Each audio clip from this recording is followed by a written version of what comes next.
Hallelujah. പറഞ്ഞേ hallelujah. യേശുവേ നന്ദി, യേശുവേ സ്തുതി. നമ്മളെല്ലാവരും ചേർന്നത് പ്രാർത്ഥിക്കും.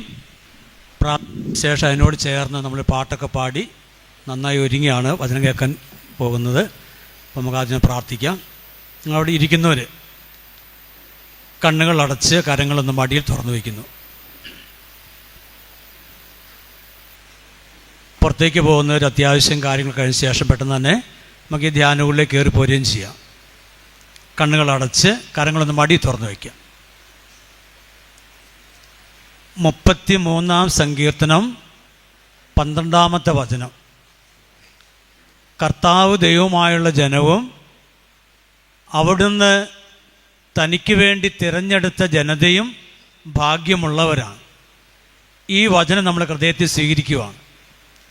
ആകാശവും ഭൂമിയും സൃഷ്ടിച്ചതാണ് നമ്മുടെ ദൈവം. ആ ദൈവം നമ്മളെ ഓരോരുത്തരെയും നോക്കിക്കൊണ്ട് നമ്മളോട് സംസാരിച്ച വചനമാണ്. തനിക്ക് വേണ്ടി തിരഞ്ഞെടുത്തതാണ് നമ്മളെ ഓരോരുത്തരെയും. ഒരു നിമിഷം മനസ്സുകൊണ്ട് നന്ദി പറയാം. വീണ്ടും എസെക്കിയേൽ പ്രവാചകന്റെ പുസ്തകം 11-ാം അധ്യായം 17-ാമത്തെ വചനം. ദൈവമായ കർത്താവ് അരുളി ചെയ്യുന്നു, ജനതകളുടെ ഇടയിൽ നിന്ന് ഞാൻ നിങ്ങളെ ഒരുമിച്ച് കൂട്ടും. ആ വചനം ശ്രദ്ധിച്ചേ. അനേകം ജനതകളുടെ ഇവിടെയുണ്ട്, അനേകം മനുഷ്യരുണ്ട്. കർത്താവ് പറഞ്ഞു കേട്ടോ, അവരുടെ ഇടയിൽ നിന്ന് ഞാൻ നിങ്ങളെ ഒരുമിച്ച് കൂട്ടും. 10 ജനതകളുടെ ഇടയിൽ നിന്ന് ഈ ദിവസം ദൈവം ഈ വചനത്തിൻ്റെ വാഗ്ദാന പ്രകാരം നമ്മളെ ഓരോരുത്തരെയും ഒരുമിച്ച് കൂട്ടിയിരിക്കുകയാണ്. എന്തിനെങ്ങനെ ഒരുമിച്ച് കൂട്ടിയിരിക്കുന്നത്? 115-ാം സങ്കീർത്തനം 12-ാമത്തെ വചനം പറയുന്നു, കർത്താവിന് നമ്മെക്കുറിച്ച് വിചാരമുണ്ട്, അവിടുന്ന് നമ്മെ അനുഗ്രഹിക്കും. അപ്പം ഇങ്ങനെ ഒരുമിച്ച് കൂട്ടിയത് നമ്മളെക്കുറിച്ച് കരുതലുള്ളതുകൊണ്ടാണ്, വിചാരമുള്ളത് കൊണ്ടാണ്. അത് നമ്മളെ അനുഗ്രഹിക്കാൻ വേണ്ടിയാണ്. ഇനി നമുക്ക് ഈ വചനങ്ങൾ പറഞ്ഞത് പ്രാർത്ഥിക്കാം. എല്ലാവരും ചേർന്ന് അല്പസ്വരം ഉയർത്തി പ്രാർത്ഥിക്കും. കർത്താവായ ദൈവമേ, കർത്താവായ ദൈവമേ, കർത്താവായ ദൈവമേ, കർത്താവായ ദൈവമേ, ജനതകളുടെ ഇടയിൽ നിന്ന് ഞങ്ങളെ ഒരുമിച്ച് കൂട്ടിയ സ്നേഹത്തെ ഓർത്ത് ഞങ്ങൾ അങ്ങയെ സ്തുതിക്കുന്നു, ആരാധിക്കുന്നു, നന്ദി പറയുന്നു. Hallelujah, hallelujah, hallelujah, hallelujah, hallelujah, hallelujah. എന്റെ ദൈവമേ, എന്റെ കർത്താവേ, എന്റെ ദൈവമേ, എന്റെ കർത്താവേ, എന്നെക്കുറിച്ച് കരുതലുള്ള വിചാരമുള്ള നല്ല ദൈവമേ, ഞാൻ അങ്ങയെ സ്തുതിക്കുന്നു, ആരാധിക്കുന്നു, നന്ദി പറയുന്നു. Hallelujah, hallelujah, hallelujah. എന്നെക്കുറിച്ച് കരുതലുള്ള വിചാരമുള്ള നല്ല ദൈവമേ, ആ സന്നിധിയിലേക്ക് എന്നെയും എന്റെ കുടുംബത്തെയും സമർപ്പിക്കുന്നു. എന്റെ ആവശ്യങ്ങളെയും എന്റെ അപേക്ഷകളെയും സമർപ്പിക്കുന്നു. അവിടുന്ന് ഏറ്റെടുത്ത് ഞങ്ങളെ ഓരോരുത്തരെയും അനുഗ്രഹിക്കണമേ. Hallelujah, hallelujah, hallelujah, hallelujah, hallelujah. യേശുവേ നന്ദി. നമ്മൾ ഒന്ന് എഴുന്നേറ്റ് വന്നാലോ? ഒന്ന് എഴുന്നേറ്റ് നിൽക്കാം. ഞാൻ 2 വചനോടെ പറഞ്ഞ് നമ്മളൊന്ന് സ്തുതിച്ച് പ്രാർത്ഥിക്കും ദൈവത്തെ. ആ സ്തുതിപ്പോട് ചേർന്ന് നമ്മുടെ പ്രിയപ്പെട്ട സഹോദരൻ മനോഹരൻ പാട്ട് പാടും. ആ പാട്ടൊക്കെ പാടിയാണ് നമ്മൾ വചനത്തിലേക്ക് പ്രവേശിക്കുക. ഞാൻ ആദ്യം പറയാൻ പോകുന്ന വചനം സങ്കീർത്തനം 63-ൽ 3-4 വചനമാണ്. ശ്രദ്ധയോടെ ആ വചനം കേൾക്കാം. കർത്താവ് ആ വചനം ഇതാണ്: എൻ്റെ അധരങ്ങൾ കർത്താവിനെ സ്തുതിക്കും, എൻ്റെ ജീവിതകാലം മുഴുവൻ ഞാൻ കർത്താവിനെ പുകഴ്ത്തും. ഞാൻ കൈകൾ ഉയർത്തി ആ നാമം വിളിച്ചപേക്ഷിക്കും. 1-ാമത്തെ വചനം അതാണ്. 2-ാമത്തെ വചനം പ്രഭാഷകൻ 51:22. ആ വചനം പറയുവാണ്: കർത്താവ് എനിക്കൊരു നാവ് നൽകി, അത് ഉപയോഗിച്ച് ഞാൻ കർത്താവിനെ സ്തുതിക്കും. എന്തിനാ കർത്താവ് നാവ് നൽകിയത്? കർത്താവിനെ സ്തുതിക്കാൻ വേണ്ടിയാണ്. ഒരുപക്ഷെ നാവ് കൊണ്ട് നമ്മൾ പലരെയും കുറ്റം പറഞ്ഞിട്ടുണ്ടാകും. നമ്മൾ സാധാരണ മനുഷ്യരല്ലേ, കുറ്റം പറഞ്ഞിട്ടുണ്ടാകാം, ഒരുപക്ഷെ ചീത്ത പറഞ്ഞിട്ടുണ്ടാകാം. പക്ഷെ ഇവിടെ കേട്ടോ, ഈ നാവ് ദൈവത്തെ സ്തുതിക്കാൻ വേണ്ടിയാണ്. യെശയ്യാ പ്രവാചകൻ തൻ്റെ നാവിൻ്റെ അതിരത്തിൻ്റെ കുറവുകൾ ഏറ്റുപറഞ്ഞു. യെശയ്യാപ്രവാചകന്റെ പുസ്തകം 6-ാം അധ്യായം, നമുക്കറിയാതെ. അപ്പോൾ എന്താ കണ്ടത്? അദ്ദേഹം പശ്ചാത്തപിച്ചു. എൻ്റെ നാവും അതിരവും പാപം ചെയ്യുന്നതാണ്, പാപം ചെയ്യുന്നവരുടെ ഇടയിലാണ് ഞാൻ വസിക്കുന്നത് പറഞ്ഞ് അദ്ദേഹം പശ്ചാത്തപിക്കുക.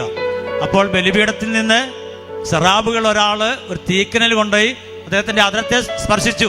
എന്നിട്ട് പറയുവാണ്, നിന്റെ പാപം നീക്കപ്പെട്ടു, പാപം ക്ഷമിക്കപ്പെട്ടു, നീ വിശദീകരിക്കപ്പെട്ടു.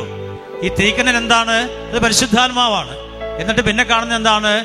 ഈ വ്യക്തിയെ ദൈവം വലിയ പ്രവാചകനാക്കി മാറ്റി.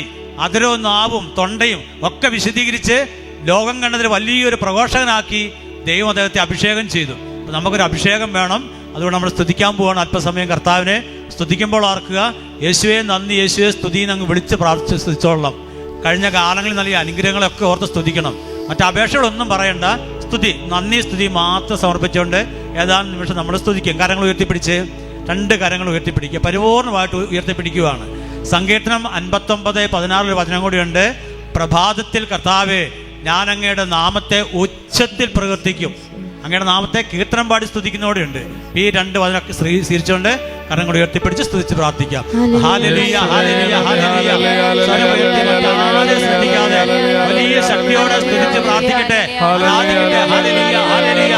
ഈശോ, ഈശോ തന്ന എല്ലാ അനുഗ്രഹങ്ങളെ ഓർത്ത് സ്തുതിക്കുന്ന കർത്താവേ, കഴിഞ്ഞ നാളുകളില് ഞങ്ങളെ ഓരോരുത്തരെയും പരിപാലിച്ചതിനെ ഓർത്ത് സ്തുതിക്കുന്ന കർത്താവേ, ആരാധിക്കുന്ന കർത്താവേ, ഹല്ലേലൂയ, ഹല്ലേലൂയ. ഞങ്ങൾക്ക് നൽകിയ എല്ലാ അനുഗ്രഹങ്ങളെ ഓർത്ത് സ്തുതിക്കുന്നു. Hallelujah, hallelujah, hallelujah, hallelujah. ഞാൻ അങ്ങയുടെ ഉദരത്തിലായ നിമിഷം വരെയും ഈ സമയം വരെയും നൽകിയിട്ടുള്ള എല്ലാ അനുഗ്രഹങ്ങളെ ഓർത്ത്, പരിപാലനയെ ഓർത്ത് ദൈവത്തെ സ്തുതിക്കുന്നു, ദൈവനാമത്തെ സ്തുതിക്കുന്നു. Hallelujah, hallelujah. സങ്കീർത്തനം യെശയ്യാപ്രവാചകന്റെ പുസ്തകം 55:6 വചനം പറയുന്നു, കർത്താവിനെ കണ്ടെത്താൻ കഴിയുന്ന ഇപ്പോൾ തന്നെ അവിടുത്തെ അന്വേഷിക്കുവാൻ, അവിടുന്ന് അരികെ ഉള്ളപ്പോൾ അവിടുത്തെ വിളിക്കുവാൻ. ഓ കർത്താവേ, അങ്ങ് ഞങ്ങളുടെ അരികിലുണ്ടെന്ന് വിശ്വസിച്ചുകൊണ്ട് സ്തുതിച്ച് പ്രാർത്ഥിക്കുന്ന കർത്താവേ, ഞങ്ങൾക്ക് നൽകിയ എല്ലാ അനുഗ്രഹങ്ങളും ഓർത്ത്, ഈ ധ്യാനമന്ത്രത്തെ ഓർത്ത്, ഇവിടെ നടക്കുന്ന എല്ലാ ശുശ്രൂഷകളെ ഓർത്ത്, എല്ലാ ദൈവ ശുശ്രൂഷകളെ ഓർത്ത് സ്തുതിക്കുന്നു, ആരാധിക്കുന്നു, ആരാധിക്കുന്നു, ആരാധിക്കുന്നു. ദൈവശക്തി വ്യാപരിക്കട്ടെ, ദൈവശക്തിയുടെ ഒഴുകട്ടെ, ഓരോ വ്യക്തികളെയും ദൈവം സ്പർശിക്കട്ടെ. ഒരു പന്തക്കോസ്ത് അഭിഷേകം, ഒരു ആത്മാവിന്റെ അഭിഷേകം ചെറിയട്ടെ. Hallelujah, hallelujah. സെഗോൻശാലി രാജവീശിയ കൊടുങ്കാറ്റ് വീശട്ടെ. Hallelujah, hallelujah, hallelujah, hallelujah. കരങ്ങളടിച്ച്, കരങ്ങളടിച്ച് എല്ലാം പറഞ്ഞ് അല്പം കൂടി സ്വരത്തിന് കരങ്ങളടിച്ച്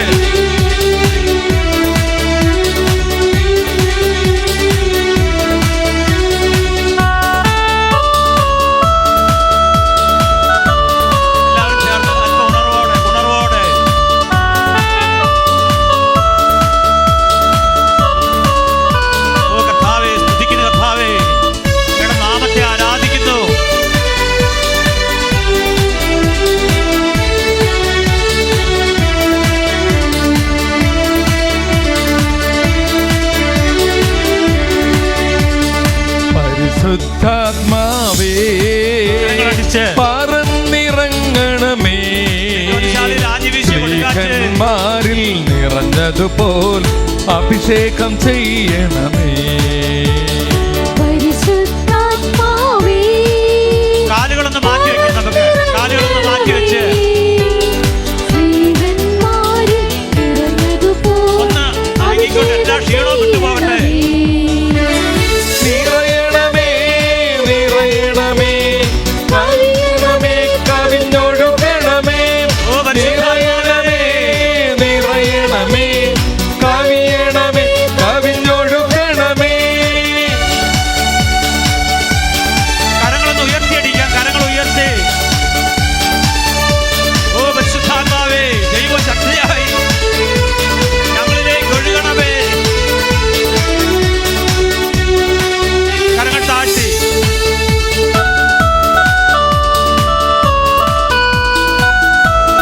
അല്പം കൂടി ശക്തിയില്.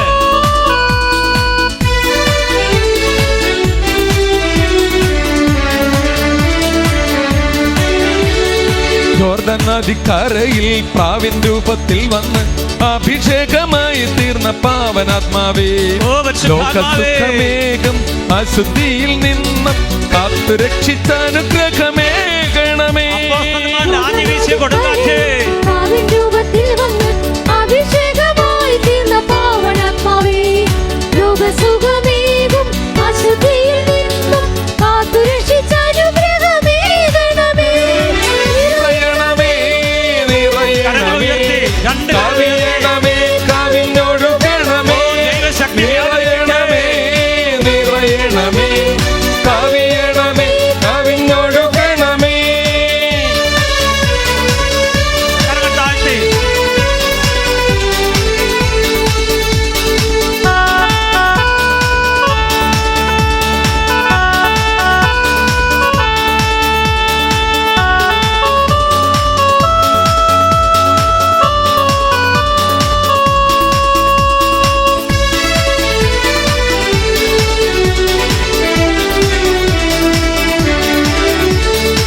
പെന്തക്കോസ്ത് കൊടുങ്കാറ്റിൻ വേഗത്തിൽ അഗ്നിജ്വാല പോലെ വന്ന പാവനാത്മാവേ, വിശ്വസിക്കുന്ന ഈ സമൂഹത്തിൽ നീ അനുഗ്രഹ മഴയായി പെയ്തിറങ്ങണേ. യേശുവേ,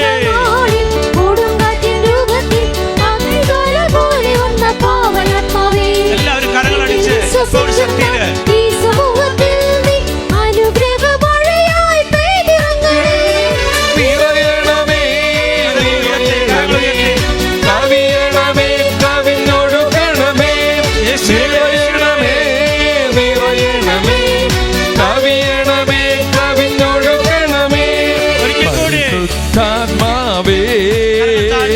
പറന്നിറങ്ങണമേ, ശ്രീകന്മാരിൽ നിറഞ്ഞതുപോൽ അഭിഷേകം ചെയ്യണമേ.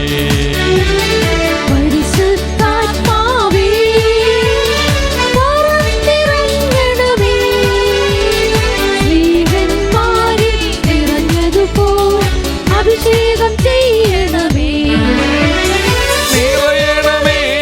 നിറയണമേ നിറയണമേ, കവിയണമേ കവിഞ്ഞൊഴുകണമേ.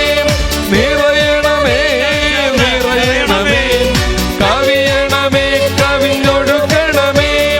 നിറയണമേ നിറയണമേ, കവിയണമേ കവിഞ്ഞൊഴുകണമേ.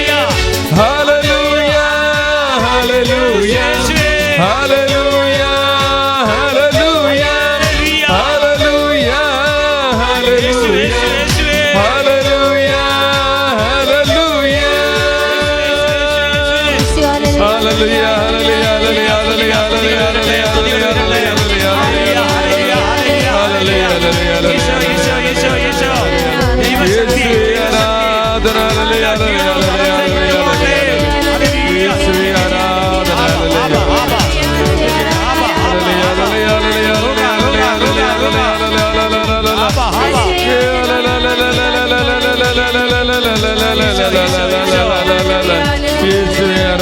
ഹല്ലേലൂയ ഹല്ലേലൂയ കണ്ണുകൾ അടച്ച് കരങ്ങളെ ഹൃദയത്തോട് ഒരു നിമിഷം ചേർത്ത് വയ്ക്കാം. വചനത്തെ മാംസം ധരിച്ച് ഞങ്ങൾക്ക് നൽകിയ പരിശുദ്ധ അമ്മേ, ദൈവവചനം ഞങ്ങളുടെ ഹൃദയങ്ങളിൽ മാംസം ധരിക്കുവാനും ദൈവവചനത്തിൻ്റെ അനന്ത യോഗ്യതയിൽ ഞങ്ങൾ ഓരോരുത്തരും വിശുദ്ധീകരിക്കപ്പെട്ട് പുതിയ സൃഷ്ടികളായി മാറാൻ അമ്മ പ്രാർത്ഥിക്കണമേ. നന്മ നിറഞ്ഞ മറിയമേ സ്വസ്തി, കർത്താവ് അങ്ങയോടുകൂടെ സ്ത്രീകളെല്ലാം അനുഗ്രഹിക്കപ്പെട്ടവളാകുന്നു. അങ്ങയുടെ ഉദരത്തിൻ ഫലമായ ഈശോ അനുഗ്രഹിക്കപ്പെട്ടവനാകുന്നു. പരിശുദ്ധ മറിയമേ തമ്പുരാന്റെ അമ്മേ, പാപികളായ ഞങ്ങൾക്ക് വേണ്ടി ഇപ്പോഴും ഞങ്ങളുടെ മരണസമയത്തും തമ്പുരാനോട് അപേക്ഷിക്കണമേ. ആമേൻ. നമുക്ക് ഇരിക്കാം.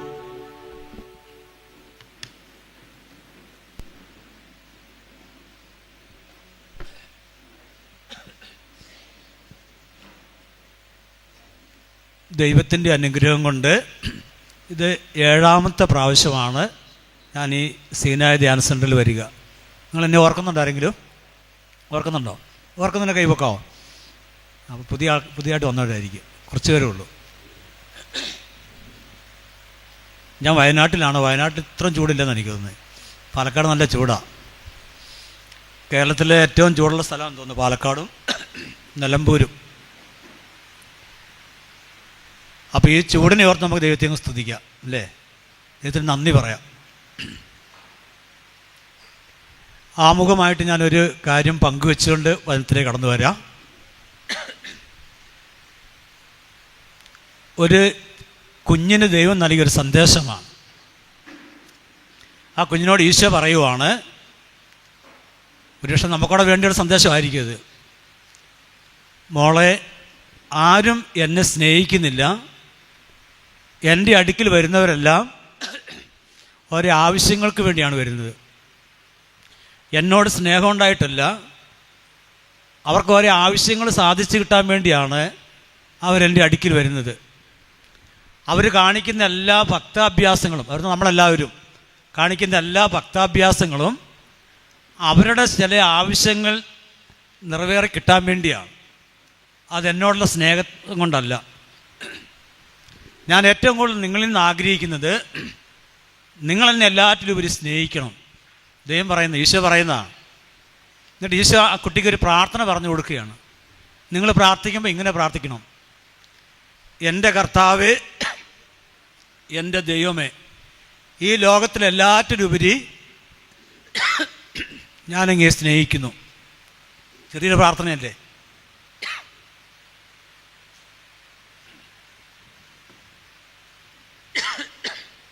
ഇന്നത്തെ യാത്രയും അതുപോലെ വെയിലും ചൂടും, പെട്ടെന്ന് ഞാൻ ഇവിടെ ഒന്ന് കുളിച്ചു, പെട്ടെന്ന് ഒച്ചയടഞ്ഞു പോയി. അപ്പോൾ ഈ ഒരു അവസ്ഥയിലാണ് ഞാൻ ഇപ്പോൾ നിൽക്കുക. അപ്പോൾ നിങ്ങൾ എനിക്കിവിടെ നിന്ന് പ്രാർത്ഥിക്കുക, ഒരു നിമിഷം ഒന്ന് പ്രാർത്ഥിച്ചാൽ മതി, അവിടെ ഇരുന്നുകൊണ്ട് തന്നെ.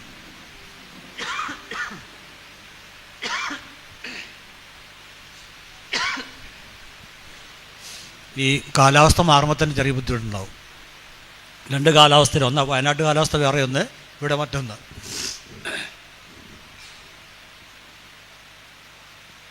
ഈ ലോകത്തിലെല്ലാറ്റിലുപരി ഞാനങ്ങേ സ്നേഹിക്കുന്നു.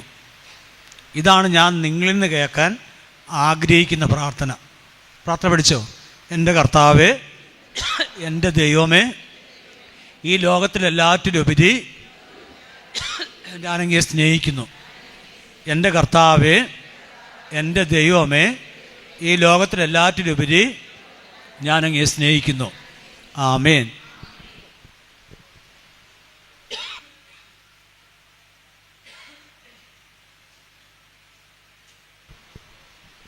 ആ പ്രാർത്ഥന നല്ല പ്രാർത്ഥനയാണോ? അതുപോലെ നമ്മളൊരു ദേവാലയത്തിലേക്ക് ചെല്ലുന്നു, നമ്മളുടനെ മുട്ടുകുത്തിയെന്ന് കുരിശ് വരയ്ക്കുന്നു, പിതാനുപുത്രം ചെല്ലുന്നു, അല്ലേ? അങ്ങനെയല്ലേ?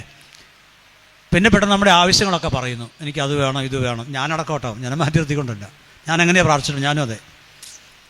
പക്ഷേ ഇതല്ല ഈശോ പഠിപ്പിച്ചത്. നിങ്ങൾ ദേവാലയത്തിൽ വരുമ്പോൾ ആ സക്രയുടെ മുമ്പിൽ മുട്ടുകുത്തിയിരിക്കുന്നു, ഈശോയുടെ ഉണ്ട്.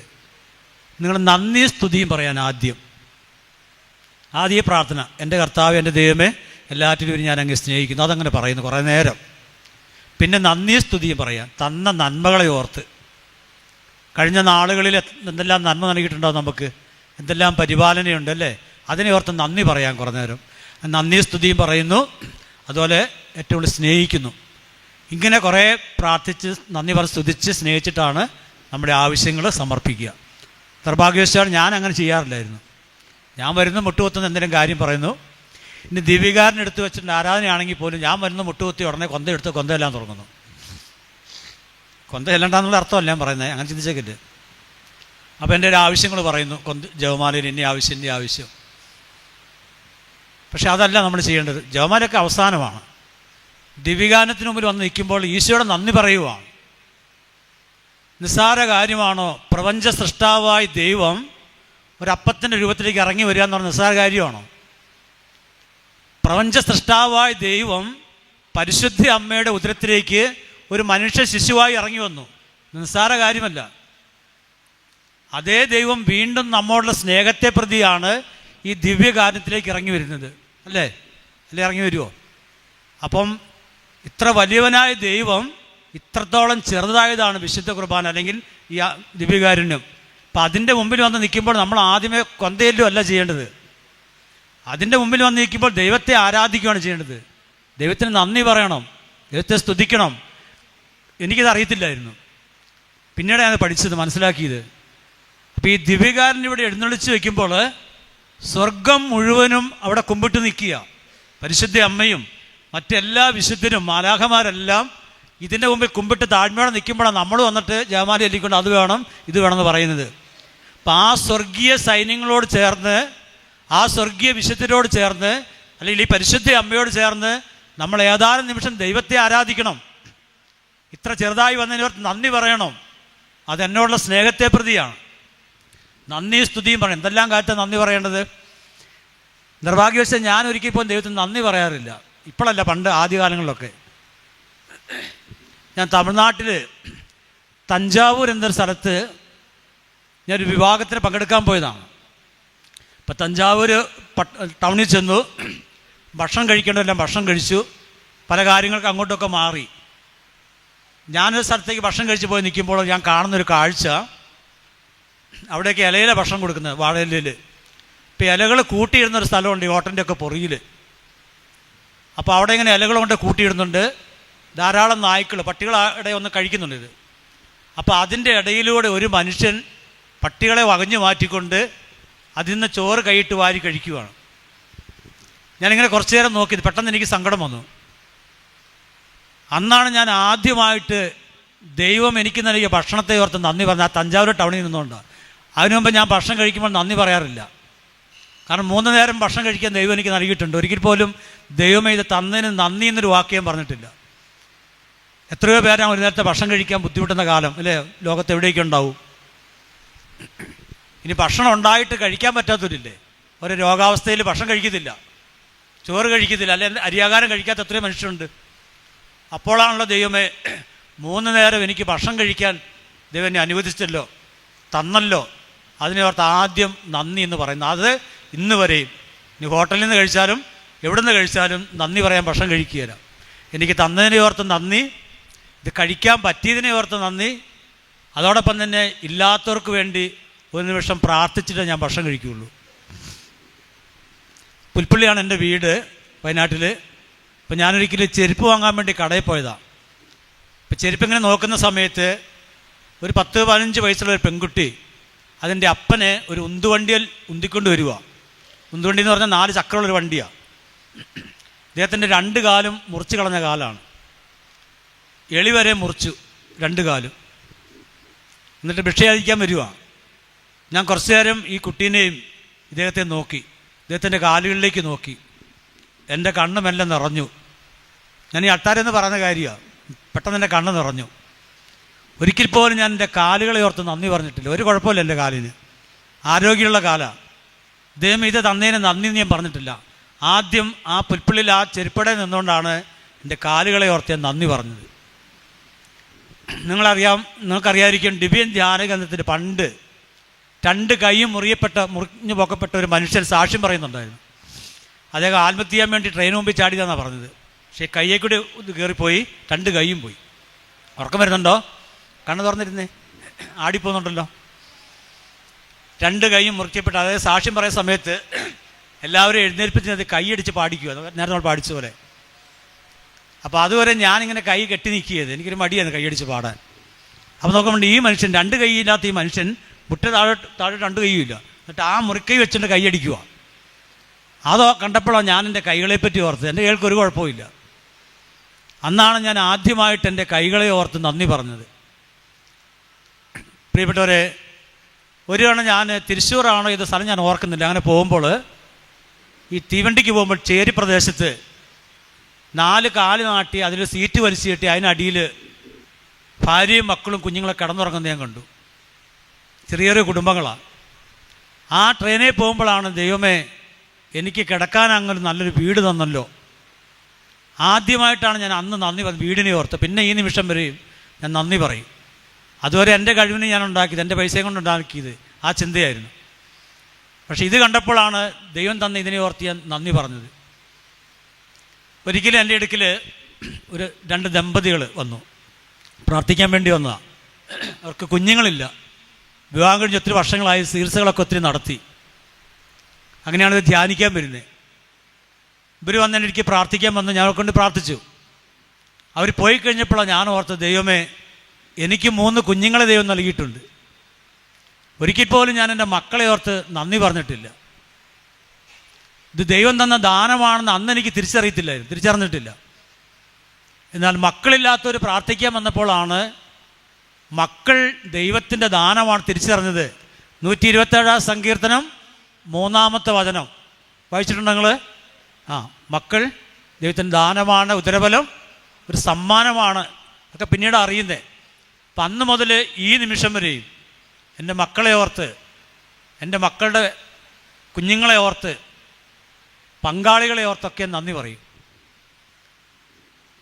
വിവാഹ തടസ്സമായിട്ട് ചിലർ പ്രാർത്ഥിക്കാൻ വരും, 35 വയസ്സിന് മേലോട്ട് 40 വയസ്സ് വരെയൊക്കെയുള്ളവർ. അവരുടെ മാനസിക ദുഃഖം ഒരുപക്ഷെ വിവാഹം കഴിച്ചവർക്ക് മനസ്സിലാവുകയില്ല. ഒരു ഒറ്റപ്പെട്ട ജീവിതം അവരുടേത്. 4 മുഖത്ത് നോക്കാൻ പറ്റുന്നില്ല. അത് പെൺകുട്ടികളാണെങ്കിലും ആൺകുട്ടികളാണെങ്കിലും. കാണുമ്പോൾ എല്ലാവരും ചോദ്യം എന്താ, വിവാഹം വല്ലതും ആയോ? ഇതാ ചോദ്യം. നമുക്കാ സങ്കടം, അവർക്കാവാഞ്ഞിട്ട്. അപ്പോൾ അതിൻ്റെ വിഷമം അവരനുഭവിക്കുന്നു. അവരൊറ്റപ്പെടാൻ ആഗ്രഹിക്കാം സമൂഹത്തിൽ നിന്ന്. അപ്പം അന്നാണ് ഞാനിങ്ങനെ ആലോചിച്ചത്, ദൈവമേ എനിക്ക് വിവാഹപ്രായം ആയപ്പോൾ തന്നെ അങ്ങൊരു പങ്കാളിയെ നൽകി. പിന്നെ അന്ന് മുതൽ ഇന്ന് വരെയും ഈ പ്രഭാതത്തിൽ വരെയും ദൈവമേ അങ്ങ് എനിക്ക് ജീവിത പങ്കാളിനെ തന്നതിനെ ഓർത്ത് ഞാൻ നന്ദി പറയുന്നു. ഹല്ലേലൂയ. സർവ്വത്തെ ഹല്ലേലൂയ. യേശുവേ നന്ദി. ഇവിടെ ഒരിക്കലും എന്താ പറയുക, ബുദ്ധി വളർച്ചയില്ലാത്ത കുഞ്ഞുങ്ങളെ നോക്കുന്ന ഒരു ആശ്രമത്തിൽ ഞാൻ പോയി. സിസ്റ്റേഴ്സ് നടത്തുന്ന. നമ്മുടെ സിസ്റ്റേഴ്സിനെയൊക്കെ ഒത്തിരി പേര് കുറ്റം പറയാറില്ലേ? ഞാനും പറഞ്ഞിട്ടുണ്ട് ഒത്തിരി സിസ്റ്റേഴ്സിനെ, വൈദികരെ ഒക്കെ ഒരു ഹോബിയാണ് കുറ്റം പറയുന്നത്. പക്ഷെ അവിടെ ചെന്ന് ഇത് കണ്ടപ്പോൾ എൻ്റെ കണ്ണിലൂടെ കണ്ണുനീരൊഴുകി. കാരണം സ്വന്തം അമ്മയും അപ്പനും പോലും അറപ്പും വെറുപ്പുളവാക്കുന്ന രീതിയിലുള്ളവരെ ഇവർ ശുശ്രൂഷിക്കുക. ആരും മടിയില്ല. അവർ കുഞ്ഞുങ്ങളായിട്ട് വല്ല ബന്ധമുണ്ടോ? അതുപോലെ അനാഥാലയങ്ങൾ, വൃദ്ധമന്ദിരങ്ങളൊക്കെ പോയി നോക്കണം. നമ്മൾ അവിടെ ശുശ്രൂഷിക്കുന്നവരെ നോക്കണം. അവർക്ക് യാതൊരു ബന്ധവുമില്ല. പക്ഷേ അവർ ബന്ധത്തെക്കാൾ കൂടുതലായി ശുശ്രൂഷിക്കുക. അന്ന് മുതലാണ് പ്രിയപ്പെട്ടവരെ, നമുക്കൊക്കെ ബുദ്ധി തന്നിട്ടില്ലേ ദൈവം? നമുക്കൊക്കെ വലിയ കുറവില്ലല്ലോ. വലിയ ഉന്നത വിദ്യാഭ്യാസം ഒന്നും ഇല്ലെങ്കിൽ അത്യാവശ്യം ബുദ്ധിയും ബോധമൊക്കെ ഉണ്ട്. അന്ന് മുതലാണ് ഞാൻ അതിനെപ്പറ്റി ഓർത്തത്. ഞാൻ മാനസിക രോഗിയോ മന്ദബുദ്ധിയൊന്നും അല്ലല്ലോ. നന്ദി പറയാൻ തുടങ്ങി. എനിക്ക് തന്ന ബുദ്ധി ഓർത്ത്, ഓർമ്മശക്തി ഓർത്ത്. ഇതില്ലാത്ത ലോകത്തുണ്ടെന്നേ. ഓർമ്മശക്തി ഇല്ലാത്ത എത്ര മനുഷ്യരുള്ളതെന്നറിയോ? ബുദ്ധി വൈഭവമുള്ളവർ എത്ര പേരുണ്ടെന്നറിയോ? ഇല്ലാത്തവർ. അപ്പോൾ അങ്ങനെ അന്ന് നന്ദി പറയാൻ തുടങ്ങി. അതുപോലെ ഈ സിസ്റ്റേഴ്സിനെ ഓർത്ത്. പിന്നെ ഇന്നോളം ഞാൻ സിസ്റ്റേഴ്സിനെ കുറ്റം പറഞ്ഞിട്ടില്ല. ഇന്നോളം ഈ പ്രഭാതം വരെയും സേവനം ചെയ്യുന്ന എല്ലാ സിസ്റ്റേഴ്സിനെ ഓർത്ത് ഞാൻ ദൈവത്തിന് നന്ദി പറയും. എല്ലാ വൈദികരെ ഓർത്ത് നന്ദി പറയും. ഈ കുറ്റം പറയുന്നവരും പുറമേ ഇരുന്ന് അവഗണിക്കുന്നവരും ഒരു കൊച്ചു നന്മ പോലും ചെയ്യില്ല ലോകത്തിന്, അല്ലേ? ഈ കഴിഞ്ഞ ഇടയ്ക്ക് ഒരു വാട്സപ്പിന് ഒരു വാർത്ത കണ്ടു. വിശുദ്ധ മദർ തെരേസയെ പറ്റി ഒരാൾ അവഹേളനമായിട്ട് പ്രസംഗിക്കും. നിങ്ങൾ കേട്ടിട്ടുണ്ടായിരുന്നത്? കേൾക്കണ്ട, ഞാനോ കേട്ടു. എത്ര ഹീനമായ രീതിയിലാണ് അവർ പ്രസംഗിക്കുന്നറിയോ? അദ്ദേഹം ഒരു അദ്ദേഹം ക്രിസ്ത്യാനിയെന്ന് പറയാൻ പറ്റിയല്ല, നിരീശ്വരവാദിപ്പെട്ട ഒരാളാണ്. പിശാചുബാധിതനാണ് അദ്ദേഹം. ഇന്ന് ലോകത്തിലുള്ള എല്ലാ മതത്തിൽപ്പെട്ടവരും ഒരുപോലെ ബഹുമാനിക്കുന്നൊരു വ്യക്തിയാണ് വിശുദ്ധ മദർ തെരേസ, അല്ലേ? അങ്ങനെ എനിക്ക് തോന്നുന്നത്. ഹിന്ദുവെന്നോ മുസ്ലിമെന്നോ ക്രിസ്ത്യാനിയെന്നോ വ്യത്യാസമില്ലാതെ എല്ലാ മനുഷ്യരും ഒരുപോലെ ബഹുമാനിക്കുന്നതാണ് അവരെ. കാരണം അവർ ചെയ്ത ത്യാഗങ്ങൾ, ത്യാഗപ്രവൃത്തികൾ എന്തുമാത്രം നമുക്കെല്ലാവർക്കും അറിയാം. എന്നിട്ട് അവരെ മോശമായ രീതിയിൽ, അവരൊരു വേശ്യാസ്ത്രീയായിരുന്നു ആദ്യം. പിന്നീട് അവർ മതം മാറ്റാണ് അവർ പരിപാടി. ഇങ്ങനെ അനാഥാലയം തുടങ്ങിക്കൊണ്ട് മതം മാറ്റുമായിരുന്നു അവർ ചെയ്തത് എന്നൊക്കെ പറഞ്ഞ് എത്ര ഹീനമായ രീതിയിലാണ് പ്രസംഗിക്കുന്നത്. ഇപ്പം ഞാൻ അന്നേരം ചിന്തിച്ചൊരു കാര്യമാണ്. ഞാൻ അദ്ദേഹത്തെപ്പറ്റി ചിന്തിച്ചില്ല. കാരണം അദ്ദേഹത്തിന് പിശാചുണ്ടെന്ന് ശരിക്കും അറിയാം നമുക്ക് ആ പ്രസംഗം കേൾക്കുമ്പോൾ. ഞാൻ ചിന്തിച്ചതല്ല, ഇങ്ങനെ വിമർശിക്കുന്നവരും കുറ്റം പറയുന്നവരും ഇന്നോളം സമൂഹത്തിനൊരു നന്മ ചെയ്യാത്തവരാണ്. നിങ്ങൾ ചിന്തിച്ചിട്ടുണ്ടോ? ഈ വിമർശിക്കുന്നവരും കുറ്റം പറയുന്നവരും ഒരിക്കലും സമൂഹത്തിന് ഒരു നന്മയും ചെയ്യല. Hallelujah, hallelujah. ഒരിക്കലും ഒരു സ്ഥലത്ത് ചെന്നപ്പോൾ പള്ളി, മനോഹരമായൊരു പള്ളിയാണ്, കോടികൾ മുടക്കുണ്ടാവും പള്ളിക്ക്.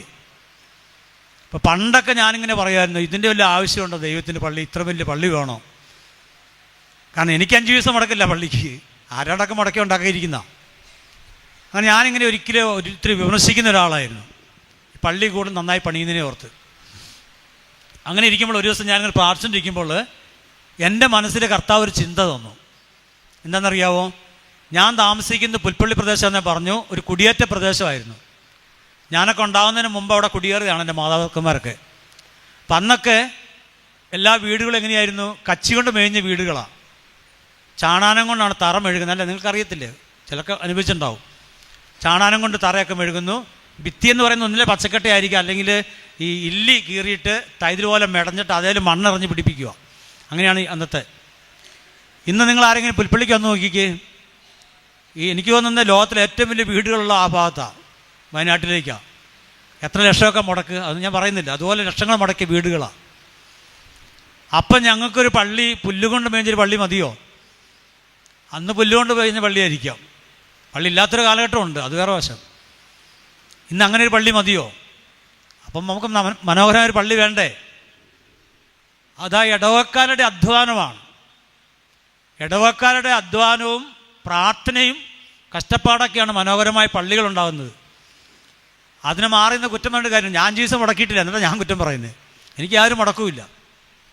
ഇനി അതൊന്ന് ശ്രദ്ധിച്ചേ. ഉറക്കം വരില്ല തല നേരെ പിടിച്ച്. ഞാൻ പറയുന്ന കാര്യം കൊള്ളാത്ത കാര്യമാണോ? അതിന് മറ്റൊരു കാര്യം, പ്രത്യേകിച്ച് വേറെ കാര്യം കൂടിയുണ്ട്. ഈശോ ജനിച്ചത് പുൽക്കൂട്ടിലാണ്, നമുക്കെല്ലാവർക്കും അറിയാം. അപ്പം ഞാനൊക്കെ വിമർശിക്കുന്നത് അങ്ങനെയായിരുന്നു. ഈശോ പുൽക്കൂട്ടിലല്ലേ ജനിച്ചത്, പിന്നെ ഇത്ര വലിയ പള്ളി വേണോ? എന്നാൽ പ്രിയപ്പെട്ടവരെ, മറ്റൊരു കാര്യം വചനത്തിലുണ്ട്. എന്താണെന്നറിയാവോ? അന്ത്യ അത്താഴം എവിടെയായിരുന്നു? നിങ്ങൾ വായിച്ചിട്ടുണ്ടോ അന്ത്യ അത്താഴം എവിടെയായിരുന്നുള്ളത്? അന്ത്യ അത്താഴം എന്ന് പറഞ്ഞാൽ വിശുദ്ധ കുർബാന സ്ഥാപിച്ചത് എവിടെയായിരുന്നു? അന്ന് ലഭിക്കുന്നതിൽ ഏറ്റവും വലിയൊരു മാളിക മുറിയിലാണ്. മാർക്കോസിൻ്റെ മാളിക മുറിയിലാണ് അന്ത്യത്താഴം ഒരുക്കിയത് ഈശോ. ആ മാളിക മുറിയിലാണ് പന്തക്കുസ്ത അഭിഷേകം ഉണ്ടായതും. എന്നാൽ പിന്നെ ഈശോയ്ക്ക് പറയത്തില്ലേ ഇവിടെ ഒരുക്കേണ്ട, ഒരു പുൽക്കൂട്ടിൽ ഒരുക്കിയാൽ മതി? നോക്കിക്കേ, ഈശോ തിരഞ്ഞെടുത്തുണ്ടോ അന്ന് കിട്ടാവുന്നതിൽ ഏറ്റവും വലിയ മാളിക മുറി, എല്ലാം കൊണ്ടും സജ്ജീകൃതമായ ഒരു മാളിക മുറി എന്നാണ് പറഞ്ഞിരിക്കുന്നത്. അപ്പോൾ അവിടെയാണ് വിശുദ്ധ കുർബാന തുടങ്ങിയത്, അവിടെയാണ് പന്തക്കുസ്ത ഉണ്ടായതും. അത് ഈശോ ബോധപൂർവം ചെയ്തതല്ലേ. അപ്പോൾ വിശുദ്ധ കുർബാന അർപ്പിക്കപ്പെടുന്ന സ്ഥലം ഏറ്റവും മനോഹരമായിരിക്കണം. ജെറുസലേം ദേവാലയം പണിതേപ്പറ്റി നിങ്ങൾ വായിച്ചിട്ടുണ്ടോ?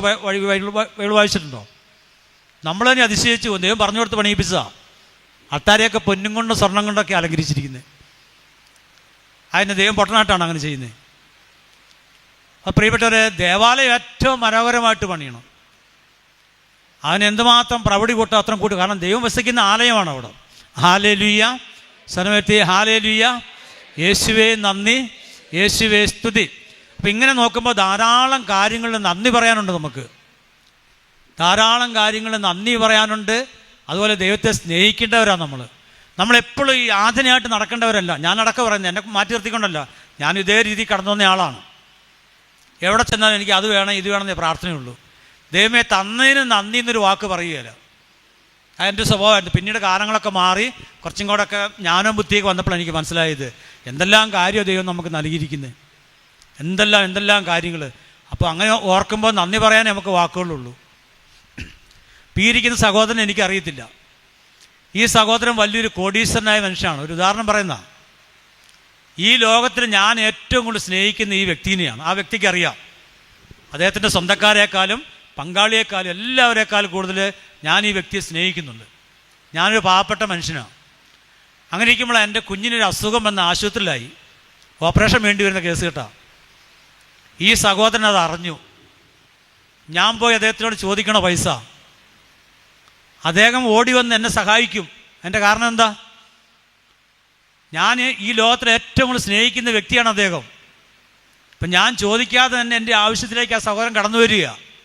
പ്രിയപ്പെട്ട, ഇതല്ലേ ഈശോ പറഞ്ഞത്, എൻ്റെ കർത്താവ്, എൻ്റെ ദൈവമേ, ഈ ലോകത്തിൽ എല്ലാറ്റിലും ഉപരി ഞാനങ്ങയെ സ്നേഹിക്കുന്നു. ഇതൊരു സുഹൃതം പോലെ പറയണം നമ്മൾ. അപ്പോൾ ഇത്രയും കൂടുതൽ സ്നേഹിക്കുന്ന നമ്മളെ ദൈവം നമ്മുടെ ആവശ്യത്തിൽ വരാതിരിക്കുമോ? നമ്മുടെ ആവശ്യങ്ങൾക്ക് ദൈവത്തിന് അറിയത്തില്ലേ? അപ്പം നമ്മുടെ ഏത് ആവശ്യത്തിലേക്കും ദൈവം വരികയില്ല. കാരണം ദൈവത്തിനറിയാം ഈ ലോകത്തിൽ എല്ലാറ്റിലും ഉപരി അഗസ്ത്യം ഞാൻ ദൈവത്തെ സ്നേഹിക്കുന്നുണ്ടെന്നുള്ളത്, നമ്മൾ ഓരോരുത്തരും. അപ്പം നമ്മുടെ ഒരാവശ്യം വരുമ്പോൾ ദൈവം മാറി നിൽക്കുമോ? ദൈവം മാറി നിൽക്കുകയില്ല. അപ്പം നമ്മൾ ധ്യാനിക്കാൻ വരുമ്പോഴും അതുപോലെ തന്നെ പ്രാർത്ഥനാ കൂട്ടായ്മയ്ക്ക് വരുമ്പോഴും നമ്മളെപ്പോഴും ദൈവത്തിന് നന്ദി സ്തുതിയും പറയണം. നന്ദി സ്തുതിയും പറയണം. ഞാൻ സ്നേഹിക്കുന്നു, ഇത് പ്രാർത്ഥിച്ചാൽ മതിയെന്നേ. ഇപ്പോൾ ഒരു ധ്യാനഹോളി വന്നിരിക്കുന്നു, ദൈവമേ ഞാനെങ്കിൽ സ്നേഹിക്കുന്ന എല്ലാറ്റിലുപരി തന്ന നന്മകളെ ഓർത്ത് നന്ദി പറയുന്നു. ഇങ്ങനെ നമ്മളത് പറഞ്ഞു നോക്കിക്കേ, അപ്പം തന്നെ നമ്മൾ അനുഗ്രഹം പ്രാപിക്കും. നമ്മൾ ഏത് കാര്യത്തിനാണോ വന്നിരിക്കുന്നത് അതിൻ്റെ മേൽ ദൈവം ഒരു അഭിഷേകം നൽകും, ദൈവം ഒരു അനുഗ്രഹം നൽകും. Hallelujah, hallelujah. ഞാൻ പല സഭകളിൽ പ്രസംഗിക്കാൻ പോയിട്ടുണ്ട്. നമ്മുടെ സഭകളൊഴിച്ച് മറ്റ് സഭകളിലൊക്കെ ചെല്ലുമ്പോൾ ശരിക്കും ദൈവത്തെ സ്തുതിക്കുന്നവരാണ്. നമ്മൾ മോശക്കാരെന്നല്ല ഞാൻ പറഞ്ഞത്, നമ്മൾ അതിനെപ്പറ്റി ഒരു ഇതിലേക്ക് വന്നിട്ടില്ല. മറ്റ് സഭകൾ, ഇന്നാളെ ഒരു സ്ഥലത്തൊരു പെന്തക്കോസ്ത് പള്ളിയുടെ മുമ്പിലൂടെ പോകുക, ഞാൻ അവിടെ പോയിട്ടില്ല, ശുശ്രൂഷയ്ക്ക് പോയിട്ടില്ല. അപ്പോൾ ഭയങ്കര കയ്യടിയും പാട്ടും സ്തുതിപ്പും. അപ്പം ഞാനോർത്ത് കുറേ മക്കളുണ്ടെന്ന് ഓർത്തതിനുള്ളിൽ. അതിലെ കടന്നു പോകുമ്പോൾ നോക്കിയപ്പോൾ ഉണ്ട് 3-4 പേരേ ഉള്ളൂ. 5 ആൾക്കാരില്ല. അവരെന്നെ ഈ പാട്ട് പാടി സ്തുതിച്ച് കയ്യടിക്കുന്നത്. അത് യാതനസ്ഥ കയ്യടിയല്ല, തന്ന അനുഗ്രഹങ്ങളെ ഓർത്ത് ഞാൻ കുറച്ചു നേരം കേട്ടു തന്നു. മനോഹരമായി തോന്നി എനിക്ക്. കൈകൊട്ടും പ്രാർത്ഥനയും സ്തുതിപ്പും. നിർഭാഗ്യവശാൽ നമ്മളത് കുറവാണ്, പോരാ. നമ്മൾ ദൈവത്തെ സ്തുതിക്കണം. തന്ന നന്മകളെ ഓർത്ത് അനുഗ്രഹങ്ങളെ ഓർത്ത് ദൈവത്തെ സ്തുതിക്കണം, ദൈവത്തെ ആരാധിക്കണം. ഹല്ലേലൂയ, ഹല്ലേലൂയ, യേശുവേ നന്ദി. തന്ന അനുഗ്രഹങ്ങളെ ഓർത്ത് സ്തുതി തുടങ്ങുമ്പോൾ തന്നെ നമ്മുടെ ആവശ്യങ്ങളിലേക്ക് ദൈവം കടന്നു വരും. പിന്നെ എനിക്ക് മറ്റൊരു കാര്യം ഇവിടെ ഈ ഓർത്ത് വന്ന് പറയാനുള്ളത്, നമ്മളെല്ലാവരും ധ്യാനം കൂടണം. ഞാനൊരു ധ്യാന സെൻറ്ററിൽ ശുശ്രൂഷ ചെയ്യുന്ന ആളായതുകൊണ്ടല്ല,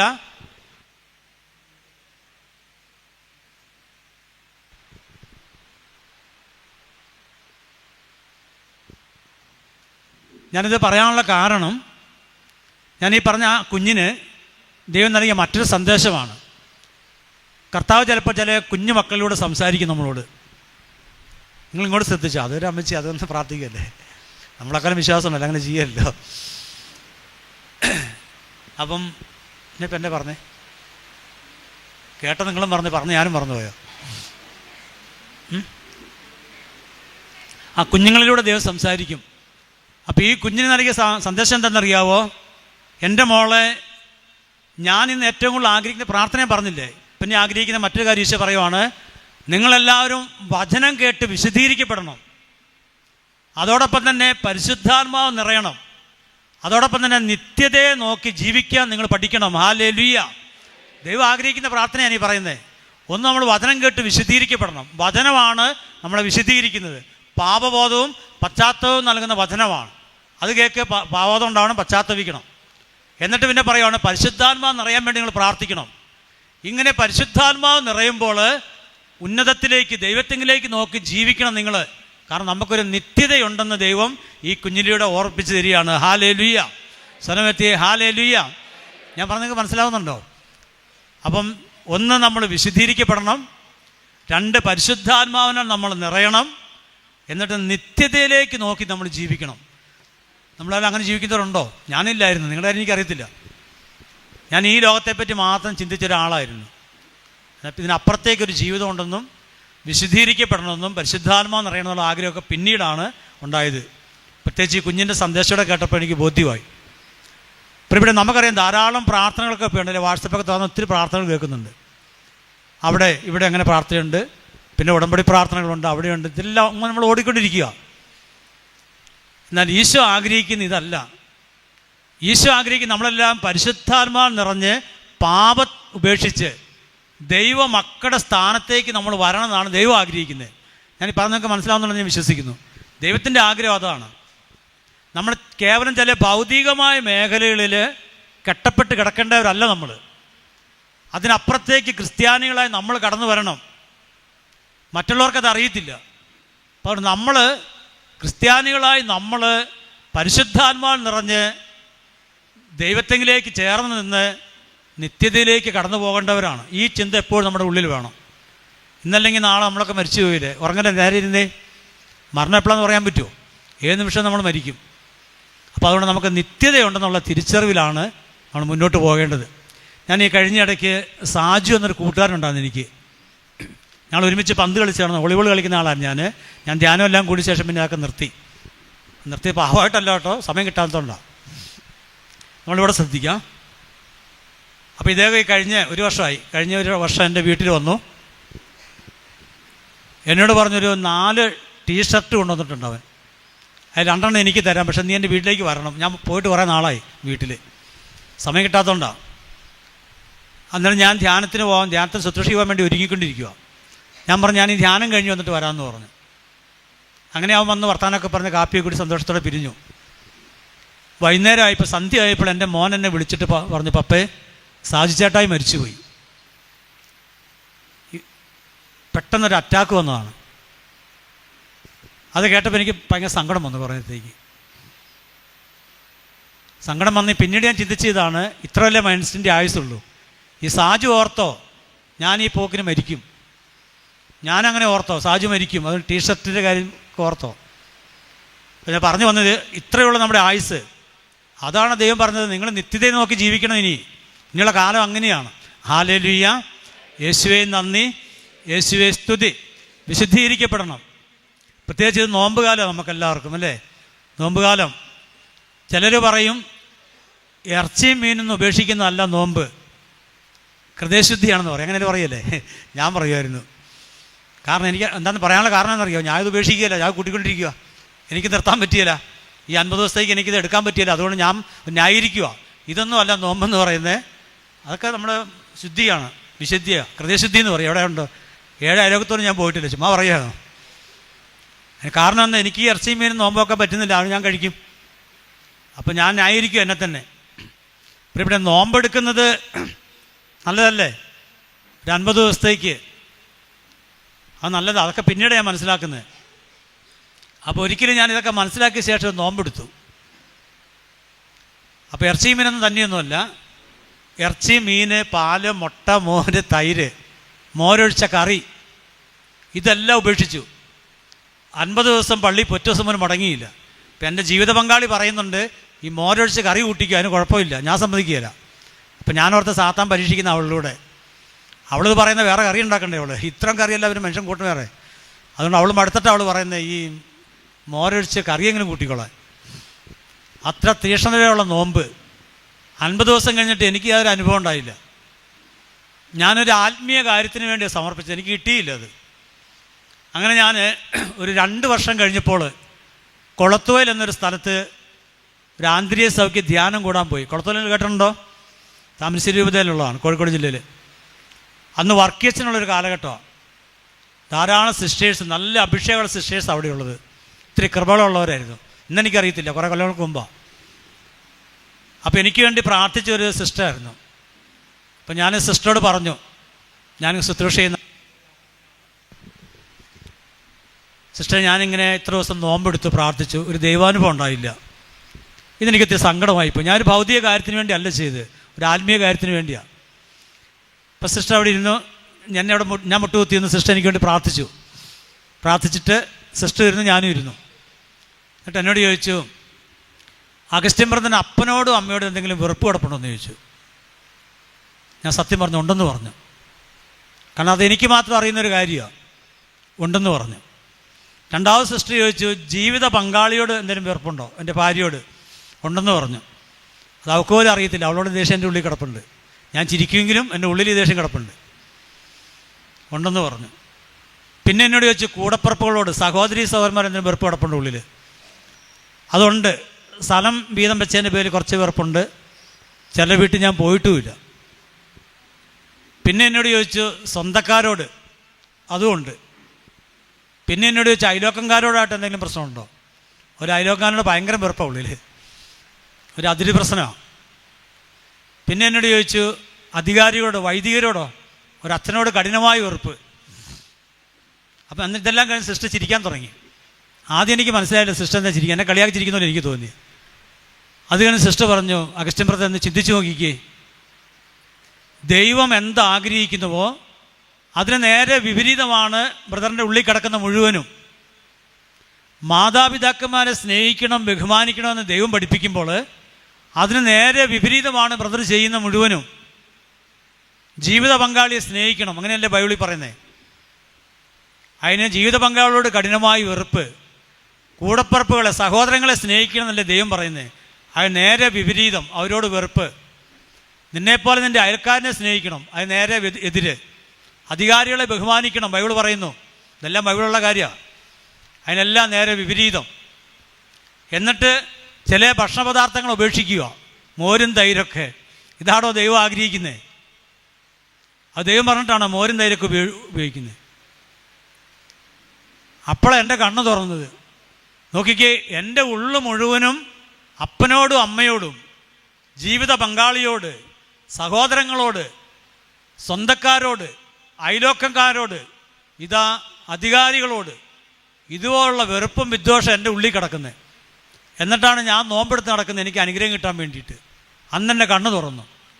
പിന്നീട് ഞാൻ നോമ്പെടുത്തപ്പോൾ ഒരിക്കൽ പോലും ആരോടും വൈരാഗ്യവും വാശിയും വെക്കാതെ ഒരു നോമ്പെടുത്തു. അതിന് ഈ പറഞ്ഞ മോരും തൈരൊന്നും ഒഴിവാക്കിയില്ല, 2 കൂട്ടം മാത്രമേ ഒഴിവാക്കിയുള്ളൂ. വലിയൊരു ആത്മീയ സന്തോഷം ലഭിച്ചു. ഹല്ലേലൂയ, സർവ്വത്തി ഹല്ലേലൂയ. അന്നാണ് എനിക്ക് മനസ്സിലായത്, ഈ 50 നോമ്പെടുത്തിട്ടും ദൈവാനുഭവം ഇല്ലാതെ പോയതിൻ്റെ കാരണം ഇതായിരുന്നു. കാരണം ദൈവം ആഗ്രഹിക്കുന്ന നേരെ വിപരീതമാണ് ഞാൻ എൻ്റെ ജീവിതത്തിൽ ചെയ്തുകൊണ്ടിരുന്നത്. അതുകൊണ്ട് ദൈവാനുഗ്രഹം തടയപ്പെട്ടു. ഒരിക്കലും ഞാൻ ശുശ്രൂഷ ചെയ്യുന്ന മദർഗോം ധ്യാനകേന്ദ്രമാണ്, തലശ്ശേരി രൂപതയുടെയാണ്, പരിയാരം. അവിടെ ആരും വന്നിട്ടുണ്ടോ? ഇല്ലാതെ തോന്നുന്നു അല്ലേ? പരിയാരത്താണത് ധ്യാന സെൻറ്റർ. അതിൻ്റെ ഡയറക്ടറായ ബഹുമാനപ്പെട്ട ബെന്നി അച്ഛൻ ധ്യാനത്തിൻ്റെ ആദ്യത്തെ ദിവസം നൽകുന്ന ടോക്ക് ഞാൻ കേട്ടു. അന്ന് കൂടിയിരിക്കുന്ന മക്കളോട് അച്ഛൻ പറയുവാണ്, ഒരു പൈപ്പിനകത്തേക്ക് നമ്മൾ വെള്ളം ഒഴിക്കുകയാണെങ്കിൽ പെട്ടെന്ന് മറുവശത്തേക്ക് പോകും. ഇനി പൈപ്പിൽ എന്തെങ്കിലും ഇരുന്ന് ചെളിയോ മറ്റെന്തെങ്കിലും അടഞ്ഞിരുന്നാൽ ഒഴിക്കുന്ന വെള്ളം തിരിച്ച് പുറകോട്ട് പോരും. അല്ല, നമുക്കറിയാതെ വെള്ളം പോകുകയില്ല. പിന്നെ നമ്മളെന്താ ചെയ്യുന്നത്? ആ പൈപ്പ് ക്ലിയറാക്കും. ക്ലിയറാക്കിയിട്ട് വെള്ളം ഒഴിച്ചാൽ പോകും. എന്നിട്ട് അച്ഛൻ പറയുവാണ്, നാളെ കുമ്പസാരമാണ്. നമ്മളാവുന്ന പൈപ്പിലേക്ക് ദൈവാനുഗ്രഹം തടയപ്പെട്ടിട്ടുണ്ടെങ്കിൽ അത് കണ്ടെത്തണം. എന്തുകൊണ്ടാണ്? അത് കണ്ടെത്തി നന്നായിട്ടൊന്ന് കുമ്പസാരിച്ചോളുക. ധ്യാനത്തിൽ ഒരു വ്യക്തിയുടെ വിജയം എന്ന് പറയുന്നത്, അച്ഛൻ പറയുന്നതാണ്, ഞാൻ ഏറ്റു പറയുന്നുള്ളൂ, ധ്യാനത്തിലൊരു വ്യക്തിയുടെ വിജയം എന്ന് പറയുന്നത് അവൻ എന്തുമാത്രം അനുതാപത്തോടുകൂടി കുമ്പസാരിച്ചു, അതാണ്. കാരണം അതിലൂടെ പൈപ്പ് ക്ലിയർ ആവുന്ന പോലെ നമ്മളാവുന്ന പൈപ്പ് വിശദീകരിക്കപ്പെടുക. അപ്പോൾ തടയപ്പെട്ട അനുഗ്രഹം ദൈവം വീണ്ടും തരികയാണ് ഈ ധ്യാനത്തിലൂടെ. ഹല്ലേലൂയ. ഞാനെന്ന വ്യക്തിക്ക് ആ ധ്യാനം ഏറ്റവും കൂടുതൽ എനിക്ക് വിജയമായി തീരുന്നത് ഞാൻ അനുദപിച്ച് നന്നായി ഒന്ന് കുമ്പസാരിക്കുമ്പോഴാണ്. കാരണം പാപമാണ് ദൈവമായിട്ടുള്ള എൻ്റെ ബന്ധത്തെ വിടുവിച്ചിട്ടിരിക്കുന്നത്. ഹല്ലേലൂയ. സ്വരമെത്തി ഹല്ലേലൂയ. അപ്പോൾ അതുപോലെ ഏകദിന ധ്യാനത്തിനാണ് നിങ്ങൾ വന്നെങ്കിലും എനിക്ക് പറയാനുള്ള വിഷയം ഇതാണ്. നന്നായി അനുദപിക്കണം. നമ്മൾ തെറ്റുകൾ കണ്ടെത്തി നന്നായി കുമ്പസാരിക്കണം. കുമ്പസാരിച്ച് വേണം നമ്മൾ ധ്യാനം കൂടാൻ, അല്ലെ വചനം കേൾക്കാൻ, പ്രാർത്ഥിക്കാനിരിക്കാൻ. അപ്പോൾ അനുഗ്രഹത്തിൻ്റെ ഒരു നിറകുടം നമ്മുടെ മുമ്പിൽ ദൈവം വെച്ചിട്ടുണ്ട്. ഹല്ലേലൂയ. സ്വരമെത്തി ഹല്ലേലൂയ. ഇവിടെ നമ്മളെല്ലാവരും തന്നെ, ഇപ്പം നിങ്ങളെന്നെ എനിക്കറിയത്തില്ല, എൻ്റെ കാര്യം ഞാൻ പറഞ്ഞു. ഈ ഒരു അവസ്ഥയിലുള്ള എനിക്ക് ധ്യാനം കൂടിയിട്ടും ഞാൻ പശ്ചാത്തപിക്കുന്നില്ലെങ്കിൽ, ഞാനൊരു ഏകദിനത്തിന് പോയിട്ട് ഞാനിതൊന്നും കണ്ടെത്തി പശ്ചാത്തപിക്കുന്നില്ലെങ്കിൽ പിന്നെ എങ്ങനെ എനിക്ക് ദൈവം അനുഗ്രഹം നൽകുന്നത്? ഈശോ പറഞ്ഞ മനോഹരമായൊരു വാക്കുണ്ട്, നിങ്ങൾ ശ്രദ്ധിച്ച് കേട്ടാൽ അറിയാം. അത് വിശുദ്ധ മത്തായിയുടെ സുവിശേഷം 5-ാം അധ്യായം 44-45 വചനമാണ്. ശ്രദ്ധയോടെ കേട്ടുള്ള വചനം. ഈശോ പറയുവാണ്, ഞാൻ നിങ്ങളോട് പറയുന്നത് ശത്രുക്കളെ സ്നേഹിക്കുവിൻ, നിങ്ങളെ പീഡിപ്പിക്കുന്നവർക്ക് വേണ്ടി പ്രാർത്ഥിക്കുവിൻ. അടുത്ത വചനം കേട്ടോളണം, അങ്ങനെ നിങ്ങൾ സ്വർഗീയ പിതാവിൻ്റെ മക്കളായി തീരും. എങ്ങനെ മക്കളായി തീരും?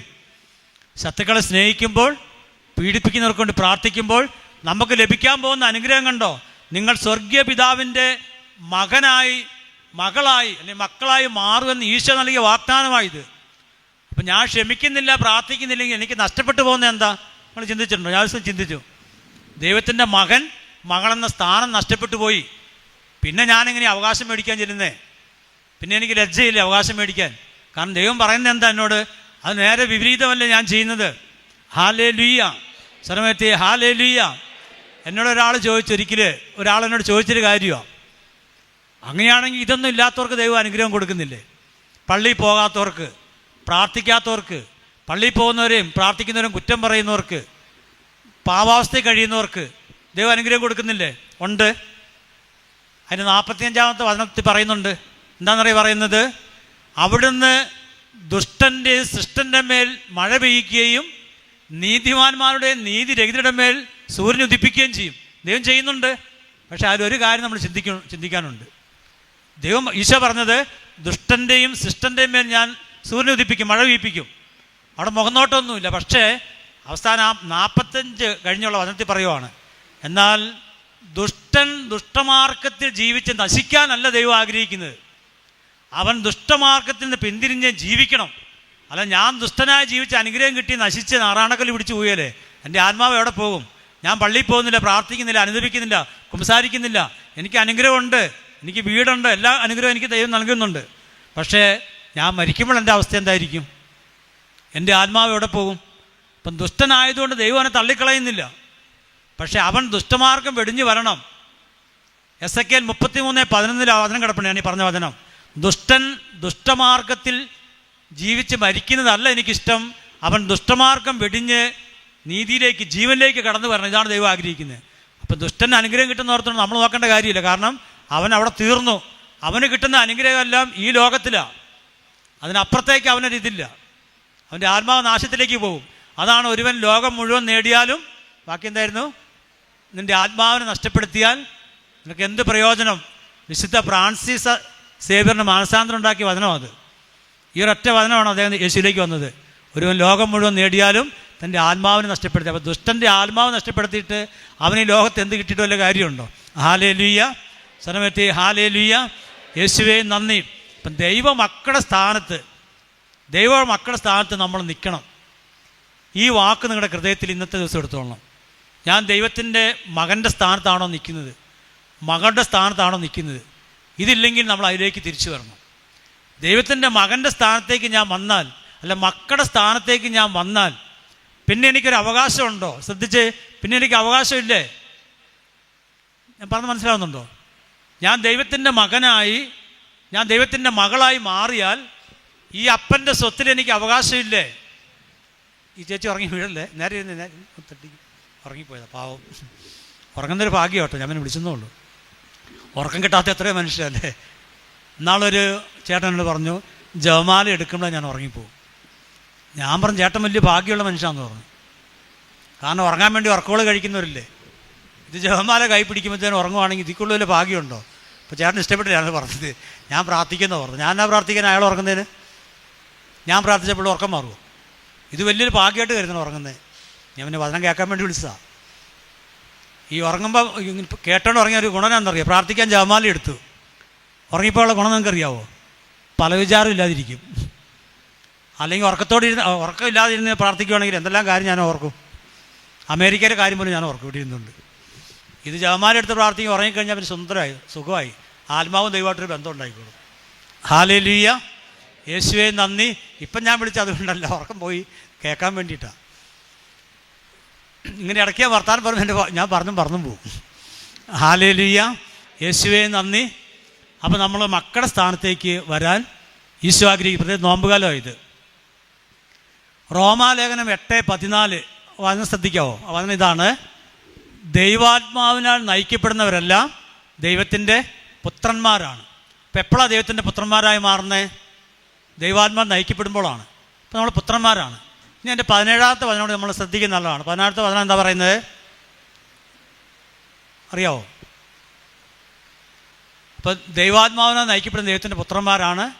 പിന്നെ പറയുവാണ്, നാം മക്കളെങ്കിൽ, 17ാമത്തെ വചനം പറയുക, നാം മക്കളെങ്കിൽ അവകാശികളുമാണ്, ദൈവത്തിൻ്റെ അവകാശികളും ക്രിസ്തുവിൻ്റെ കൂട്ടവകാശികളും. കണ്ടോ വചനത്തിൻ്റെ അർത്ഥം മനസ്സിലായോ? ഒന്ന്, ഞാൻ അവകാശിയായി തീർന്നു. 2, ദൈവത്തിന് എന്തെല്ലാം ഉണ്ടോ എനിക്ക് അവകാശം കിട്ടുക. പിന്നെ വചനം പറഞ്ഞു കേട്ടോ, ക്രിസ്തുവിൻ്റെ കൂട്ടവകാശി. അതിൻ്റെ അർത്ഥം എന്താ? യേശുക്രിസ്തുവിൻ്റെ സ്വർഗത്തിൽ എന്തെല്ലാം ഉണ്ടോ അതിൻ്റെ അവകാശത്തിലേക്ക് ഞാനും കടന്നു വന്നു. Hallelujah, hallelujah. ഗലാത്യ ലേഖനം 4-ാം അധ്യായം 6-7 വചനം: ദൈവം തൻ്റെ പുത്രൻ്റെ ആത്മാവിനെ നമ്മുടെ ഹൃദയത്തിലേക്ക് അയച്ചിരിക്കുന്നതിനാൽ ഇനിമേൽ നീ ദാസനല്ല. വാക്ക് ശ്രദ്ധിച്ചോ? ഇനിമേൽ നീ ദാസനല്ല, പിന്നെയോ പുത്രനാണ്. പുത്രനെങ്കിൽ ദൈവഹിതമനുസരിച്ച് നീ അവകാശിയാണ്. ദൈവം തൻ്റെ ആത്മാവിനെ നമുക്ക് അയച്ചു കഴിയുമ്പോൾ, ആത്മാവിനെ കിട്ടിക്കഴിയുമ്പോൾ ദാസൻ്റെ മനോഭാവം മാറി. പിന്നെ ആരുടെ മനോഭാവത്തിലേക്ക് എത്തി? പുത്രൻ്റെ മനസ്സിലേക്ക് എത്തി, പുത്രൻ്റെ ഭാവത്തിലേക്ക് എത്തി. പുത്രൻ്റെ ഭാവത്തിലേക്ക് ഉയർന്നാൽ പിന്നെ നീ അവകാശിയാണ്. ഇത് പൗലോസ്ലീഹ പൗലോസ്ലീഹാണോ പറയുന്നത്? അല്ല, പരിശുദ്ധാത്മാവ് അദ്ദേഹത്തിലൂടെ പറയുവാണ്, പിന്നെ നീ അവകാശി. നമ്മൾ ഓരോരുത്തരും അവകാശിയായി മാറി. ഈ ഒരു തലത്തിലേക്ക് നമ്മൾ വരാൻ ഇന്ന് ദൈവം ആഗ്രഹിക്കുകയാണ്. അവകാശിയുടെ തലത്തിലേക്ക്, അവകാശം, മക്കളുടെ സ്ഥാനത്തേക്ക്. ഞാൻ പറഞ്ഞതെന്ന് എനിക്കറിയത്തില്ല. പണ്ടെൻ്റെ മോന് കോളേജിൽ പഠിക്കുന്ന സമയത്ത് ഫീസ് കൊടുക്കേണ്ട ഒരു സമയം വന്നു. അവിടെ നിന്ന് വർത്തമാനം പറയുന്നു 2 പേര്. ഞാൻ കാണുന്നുണ്ട് കേട്ടോ, വർത്തമാനം പറയണ്ട, നേരെ ഇരുന്നു. അത്യാവശ്യം പറയാണ്ട് പുറത്ത് പറഞ്ഞ് വന്നാൽ മതി. നമ്മളൊരാൾ വർത്തമാനം പറയുമ്പോൾ അവരെല്ലാം അങ്ങോട്ട് ശ്രദ്ധിച്ചിട്ടുണ്ട്. നേരത്തെ ഒരു അമ്മച്ചിയോട് മുട്ടുകുത്തിപ്പോൾ എല്ലാവരും അങ്ങോട്ട് നോക്കിയിട്ടുണ്ട്. നമ്മുടെ മലയാളികളുടെ സ്വഭാവം അങ്ങനെയാണ്. അപ്പോൾ അതുകൊണ്ട് ഞാൻ കുറ്റപ്പെടുത്തിയല്ല കേട്ടോ, നമ്മളെല്ലാവരും അങ്ങനെ അങ്ങ് നോക്കിപ്പോവും. അപ്പോൾ വർത്തമാനം പറയുമ്പോൾ ആ വർത്തമാനം പറയുമ്പോൾ മറ്റുള്ള സ്ഥിതി, അപ്പോൾ അവർക്കും കിട്ടാനുള്ള കിട്ടാതെ പോകും. നമുക്കോ കിട്ടിയല്ല, അവർക്ക് പിന്നെ മറ്റുള്ളവർക്ക് നമ്മൾ മുടക്കണ്ടല്ലോ. അപ്പോൾ എപ്പം ഞാൻ എന്നാ പറഞ്ഞേ? അവകാശികളായി. മോൻ്റെ കാര്യം. നാളെ പൈസ കൊടുക്കണം. അപ്പോഴാണ് ഇവൻ എന്നെ കണ്ടത്. അവനവിടെ മുട്ടുകുത്തി കൈ ഇങ്ങനെ യാചിച്ച് പിടിച്ചു. എന്നിട്ട് പിന്നെ അവിടെ നിന്ന് മുട്ടയിലിങ്ങനെ നടന്നു വന്നു. അപ്പോൾ നേരത്തെ ഒരു നേർച്ച വെച്ചാൽ അതല്ല ഉദ്ദേശിച്ച കേട്ടോ. മുട്ടയിലിങ്ങനെ നടന്നു വന്നു. എന്നിട്ട് കുമ്പിട്ടു, പപ്പ എനിക്ക് പൈസ നാളെ തരാമെന്ന് ചോദിക്കും. അങ്ങനെയാണോ മക്കൾ ചോദിക്കുന്നത്? അല്ല, അവനെന്നാ പറയും? പപ്പ എനിക്ക് നാളെ പൈസ കൊടുക്കണമെന്ന് പറയും. കോളേജിൽ വേണമെന്ന് പറയും. എന്തുകൊണ്ടാണ്? അവൻ പുത്രനാണ്, മകൻ്റെ സ്ഥാനത്ത് നിന്നാണ് ചോദിക്കുന്നത്. പ്രിയപ്പെട്ടവരെ, ഈ ഒരു തലത്തിലേക്ക് ഉയരാൻ ദൈവം ആഗ്രഹിക്കുക. നമ്മൾ ഇനിയുള്ള കാലമെങ്കിലും ഈ ഒരു തലത്തിലേക്ക് വരണം. ഞാൻ മകൻ്റെയും മകളുടെയും സ്ഥാനത്ത് നിന്നുകൊണ്ട് ചോദിക്കണം, അപ്പ എനിക്കിത് വേണം, അല്ലെങ്കിൽ ഈശോ എനിക്കിത് വേണമെന്ന് പറയണം. നമ്മളെന്നും യാതനാരൂപത്തിൽ നടക്കേണ്ടവരാണോ? നമ്മൾ ദൈവമക്കളാകണ്ടേ? ദൈവമക്കളായ തലത്തിലേക്ക് നമ്മൾ ഉയരണ്ടേ, വളരണ്ടേ? ദൈവമക്കളുടെ തലം വിട്ടുപോകുന്ന എപ്പോഴാണ്? പാപം ചെയ്യുമ്പോൾ ദൈവമക്കളുടെ തലം നമ്മൾ വിട്ടുപോയി. ആ തലത്തിലേക്ക് തിരിച്ചു വന്ന് ദൈവമക്കളുടെ സ്ഥാനത്ത് നിന്നുകൊണ്ട് നമ്മൾ ചോദിക്കണം, ഹല്ലേലൂയ, യേശുവേ നന്ദി. എന്നിട്ട് അപ്പാന്ന് വിളിക്കണം, പിതാവേന്ന് വിളിക്കണം ധൈര്യസമേതം. കാരണം ഞാൻ മകനാ. ജെറമ്യ 3:19 നിങ്ങളെന്നെ പിതാവേന്ന് വിളിക്കണമെന്ന് ഞാൻ ആഗ്രഹിക്കും. ദൈവം പറയാം നമ്മളോട്, പിതാവേന്ന് വിളിക്കണം. പിതാവേന്ന് വിളിക്കണമെങ്കിലോ ഞാൻ മകനായിട്ട് മാറണം. Hallelujah, hallelujah. യേശുവേ നന്ദി, യേശുവേ സ്തുതി. പിന്നെയുള്ള നമ്മുടെ മുന്നോട്ടുള്ള ജീവിതം, പ്രാർത്ഥനകളെല്ലാം ഈ ഒരു തലത്തിലേക്ക് നമ്മൾ മാറ്റണം. എന്നും നമ്മൾ യാചിച്ചും ഇഴഞ്ഞു നടക്കേണ്ടവരല്ല നമ്മൾ. ഒരൊറ്റ ചിന്ത, എനിക്ക് ദൈവത്തിൻ്റെ മകനായി മാറണം, ദൈവത്തിൻ്റെ മകളായി മാറണം. അതിന് എൻ്റെ ജീവിതത്തിൽ തടസ്സമായിട്ടുള്ളത് കണ്ടെത്തണം. വലിയൊരു തടസ്സമാണ്, പ്രത്യേകിച്ച് നോമ്പുകാലം പറയുന്നത്, വലിയൊരു തടസ്സമാണ് വെറുപ്പ് ഉള്ളിൽ കിടപ്പുണ്ടെങ്കിൽ. നമുക്കാർക്കെല്ലാം ഉണ്ടോ? ഉണ്ടാകാൻ വഴിയില്ല. നമ്മളെല്ലാ ആഴ്ചയും വരുന്നവരായതുകൊണ്ട് വെറുപ്പുണ്ടാകാൻ വഴിയില്ല. എങ്കിൽ ഞാൻ ആമ്പൂക്കട്ടം പറഞ്ഞു പോവുക, ഞാൻ ഈ അവസ്ഥയിൽ കിടന്ന ഒരാളായതുകൊണ്ട്. വെറുപ്പുള്ളിൽ കിടക്കുമ്പോൾ വൈരാഗ്യവും വാശിയും വിദ്വേഷവും പകയും കുശുമ്പ്, അങ്ങനെ കേട്ടല്ലേ, കുന്നായ്മ, അങ്ങനെ കേട്ടല്ലേ, ഇതൊക്കെ ഉള്ളിൽ കിടക്കുമ്പോൾ നമുക്ക് ദൈവാനുഗ്രഹം തടയപ്പെടുക. ദൈവത്തിൻ്റെ മകൻ, ദൈവാനുഗ്രഹത്തെക്കാൾ കൂടുതലായിട്ട് ദൈവത്തിൻ്റെ മകൻ വളരെ സ്ഥാനം നഷ്ടപ്പെടും. 1 യോഹന്നാൻ 3:15 അതിനറിയാവോ? സഹോദരനെ വെറുക്കുന്നവൻ എന്താണ്? കൊലപാതകിയാണ്. കൊലപാതകിയിൽ നിത്യജീവനില്ല, വസിക്കുന്നില്ല. പരിശുദ്ധാത്മാവിലൂടെ നമുക്ക് ലഭിക്കേണ്ട നിത്യജീവൻ നഷ്ടപ്പെടുത്തി കളയാണ്. കൊലപാതകയുടെ തലത്തിലേക്കാണ് വെറുപ്പുള്ള മനുഷ്യൻ. വചനം പറയുന്നത് അതാണ്. വെറുപ്പുള്ള മനുഷ്യൻ്റെ സ്ഥാനം കൊലപാതകയുടെ സ്ഥാനത്താണ്. 1 യോഹന്നാൻ 4:12 ശ്രദ്ധിച്ച വചനം, നാം പരസ്പരം സ്നേഹിച്ചാൽ ദൈവം നമ്മിൽ വസിക്കും, അങ്ങനെ ദൈവത്തിൻ്റെ സ്നേഹം പൂർണ്ണമാകും. അപ്പോൾ ആദ്യത്തെ വചനത്തിൻ്റെ എതിരിവിടെ കിടക്കണുണ്ടോ? നാം പരസ്പരം സ്നേഹിക്കുവാണെങ്കിൽ നമ്മളിൽ ദൈവം വസിക്കും. ഇത് വചനമാണ്, ഇതിന് മാറ്റമില്ല. നാം പരസ്പരം സ്നേഹിച്ചാൽ ഭാര്യയും ഭർത്താവും അപ്പനും അമ്മയും അല്ലെങ്കിൽ സഹോദരങ്ങൾ, ബന്ധുക്കാർ, അയൽവക്ക ബന്ധങ്ങളൊക്കെ സ്നേഹിച്ചാൽ വചനം പറഞ്ഞ കേട്ടോ, ദൈവം അവിടെ വസിക്കുമെന്നാണ് പറയുന്നത്. ഇല്ലെങ്കിൽ വസിക്കുമോ? ഇല്ല. അപ്പം അതുകൊണ്ട് ഈ നോമ്പ് കാലത്ത് ഏറ്റവും കൂടുതൽ നമ്മൾ ശ്രദ്ധിക്കേണ്ട, കുംസാരമൊക്കെ തുടങ്ങിയെന്ന് തോന്നുന്നു, കുംസാരിക്കേണ്ട ഏറ്റവും ഒരു വിഷയമാണ് ആരോടെങ്കിലും ശത്രുതയുണ്ടെങ്കിൽ. ശത്രുത എന്ന് അറിയുന്ന ആരാ? അത് പിശാചാണ്. അപ്പോൾ അതുകൊണ്ട് ശത്രുതയുണ്ടെങ്കിൽ അത് ഉപേക്ഷിച്ച് ആ വ്യക്തിയെ സ്നേഹിക്കാനും ആ വ്യക്തിക്ക് വേണ്ടി പ്രാർത്ഥിക്കാനും തുടങ്ങുമ്പോൾ നമ്മുടെ പദവി ദൈവപുത്ര സ്ഥാനത്തേക്കാണ്, അവകാശിയുടെ തരത്തിലേക്കാണ്. ദൈവാനുഗ്രഹം പ്രാപിക്കാൻ എളുപ്പമായൊരു വഴിയാണ്. ഹല്ലേലൂയ, സർവ്വത്തെ ഹല്ലേലൂയ. അതിൻ്റെ ഉദാഹരണം ബൈബിളിൽ ഉൽപ്പത്തിയുടെ പുസ്തകം 4-ാം അധ്യായം, നമുക്കറിയാവുന്ന ഭാഗം ചുരുക്കാൻ പറയാൻ പെട്ടെന്ന്. അവിടെ ആബേലും കായേനും ബലിയർപ്പിക്കാൻ പോയി. ആബേലിൻ്റെ ബലി ദൈവം സ്വീകരിച്ചു, സംപ്രീതനായെന്ന് ബൈബിളിൽ പറയുന്നത്. ചേച്ചി ഉറക്കം വരുന്നുണ്ടോ? നേരെ ഇരുന്നേ. ഉറക്കം വരുന്ന ഞാൻ ഇറക്കി വിളിക്കും കേട്ടോ, പിന്നെ ഉറങ്ങിക്കോ ഇത് കഴിയുമ്പോൾ. ബലി സ്വീകരിച്ചു, കായേൻ്റെ ബലി അവഗണിച്ചു. ഇല്ല, അങ്ങനെയല്ല കിടക്കുന്നത്. അപ്പം ഞാൻ സൺഡേ സ്കൂളിൽ പഠിക്കുന്ന കാലത്ത് സിസ്റ്റർ പറഞ്ഞു, ഇപ്പം ഞാൻ ചോദിച്ചു, സിസ്റ്റർ ഈ കായേലിൻ്റെ ബലി എന്തുകൊണ്ടാണ് അത് ഉപേക്ഷിച്ചത്? അന്ന് ഈ കുഷ്ഠബുദ്ധി ഉണ്ട് ഉള്ളിൽ. അപ്പം സിസ്റ്റർ പറഞ്ഞു, അത് കായൻ ചീഞ്ഞളിഞ്ഞ ഫലങ്ങളാണ് അർപ്പിച്ചത്, അപ്പോൾ അതുകൊണ്ട് ദൈവത്തിന് ഇഷ്ടപ്പെട്ടില്ല. പിന്നെ അന്നത്തെ ആ ഒരു ബുദ്ധിക്ക് അത് മതി. പക്ഷെ പിന്നീട് ഈ വചനമൊക്കെ പഠിച്ചു വന്നപ്പോഴാണ് മനസ്സിലായത്, കായൻ്റെ ബലി സ്വീകരിക്കാത്തത് ചീഞ്ഞളിഞ്ഞ ഫലമൂല്യങ്ങൾ കാഴ്ചവെച്ചുകൊണ്ടല്ല, അവൻ്റെ മനസ്സും ആത്മാവും മുഴുവനും വാശിയുടെയും വൈരാഗ്യത്തിൻ്റെയും ഒരു അടിമത്തത്തിൽ കിടക്കുകയാണ്. അത് ഈ വചനഭാഗത്ത് തന്നെയുണ്ട്, ഞാൻ പറഞ്ഞു തരാം. അപ്പോൾ ഇത് കണ്ടപ്പോൾ, ആബേലിൻ്റെ ബലി സ്വീകരിക്കുന്നത് കണ്ടപ്പോൾ കായൻ അവൻ്റെ കോപം അത്യധികം വർദ്ധിച്ചെന്നാണ് ബൈബിളിൽ പറഞ്ഞത്. അവൻ കോപിച്ചു, അത്യധികം കോപിച്ചു. ആദ്യത്തെ വാക്ക്, അവൻ്റെ മുഖം കറുത്തു. അപ്പോൾ കർത്താവിനോട് ചോദിക്കുന്നുണ്ട്, നീ കോപിച്ചിരിക്കുന്ന എന്തുകൊണ്ട്? നിൻ്റെ മുഖം വാടിയിരിക്കുന്നത് എന്തുകൊണ്ട്? ഉചിതമായി പ്രവർത്തിച്ചാൽ നീയും സ്വീകാര്യനാകുകയില്ലേ? ഇതാ ചോദ്യം. അപ്പോൾ അതിൻ്റെ അർത്ഥം എന്താ? ബലിവസ്തുവിൻ്റെ കുഴപ്പമായിരുന്നില്ല, ബലി അർപ്പകൻ്റെ കുഴപ്പമായിരുന്നു. കാരണം വചനം കേട്ടോ, അവൻ അത്യധികം കോപിച്ചു സഹോദരനോട്. അപ്പോൾ ആദ്യം അവൻ്റെ ഉള്ളിൽ കോപം കിടപ്പുണ്ട്. അപ്പോൾ രണ്ടാമത് ഇതും കൂടെ കണ്ടപ്പോൾ ഒന്നും കൂടി അത് കൂടി. എന്നിട്ട് കർത്താവ് പറഞ്ഞു കേട്ടോ, നല്ലത് ചെയ്യുന്നില്ലെങ്കിൽ പാപം വാതിക്കൽ പതിയിരിപ്പുണ്ട്, അത് നിന്നിൽ താല്പര്യം വെച്ചിരിക്കുന്നു, നീ അതിനെ കീഴടക്കണം. ആ വചനം ശ്രദ്ധിച്ചിട്ടുണ്ടോ, കേട്ടിട്ടുണ്ടോ, വായിച്ചിട്ടുണ്ടോ? കർത്താവ് പറഞ്ഞു കേട്ടോ, പാപം നിൻ്റെ വാതിക്കൽ പതിയിരിക്കുക, നല്ലത് ചെയ്യുന്നില്ലെങ്കിൽ അത് നിന്നെ കീഴടക്കും, ഇല്ലെങ്കിലോ നിനക്കതിനെ കീഴടക്കാൻ പറ്റും. ഇത് ദൈവം മുന്നറിയിപ്പ് കൊടുത്തു. എന്താ ഈ വാതിക്കൽ പാപം ഇരിപ്പണമെന്ന് പറഞ്ഞതിൻ്റെ കാരണം അറിയാവോ? എനിക്ക് അതിനെപ്പറ്റി ധ്യാനിച്ചു. പ്രിയപ്പെട്ടവരെ, അത് വെളിപാട് 3:20 കർത്താവ് പറയുന്നുണ്ട്, ഇതാ ഞാൻ വാതിക്കൽ വന്ന് മുട്ടുന്നു. അങ്ങനെ കേട്ടില്ലേ? കേട്ടിട്ടുണ്ടോ? കേട്ടിട്ടില്ല? കേട്ടില്ല. ആരെങ്കിലും വാതിൽ തുറന്നാൽ ഉള്ളിലേക്ക് വരും. പ്രിയപ്പെട്ട, പാവം വാതിക്കൽ പതിയിരിപ്പണമെന്ന് പറഞ്ഞതിൻ്റെ അർത്ഥം, ഇതാ പിശാച് നിൻ്റെ ഉള്ളിൽ പ്രവേശിക്കാൻ വന്നിരിക്കുവാണ്, നിൻ്റെ ഹൃദയത്തിൻ്റെ വാതിക്കൽ ഇരിപ്പുണ്ട്.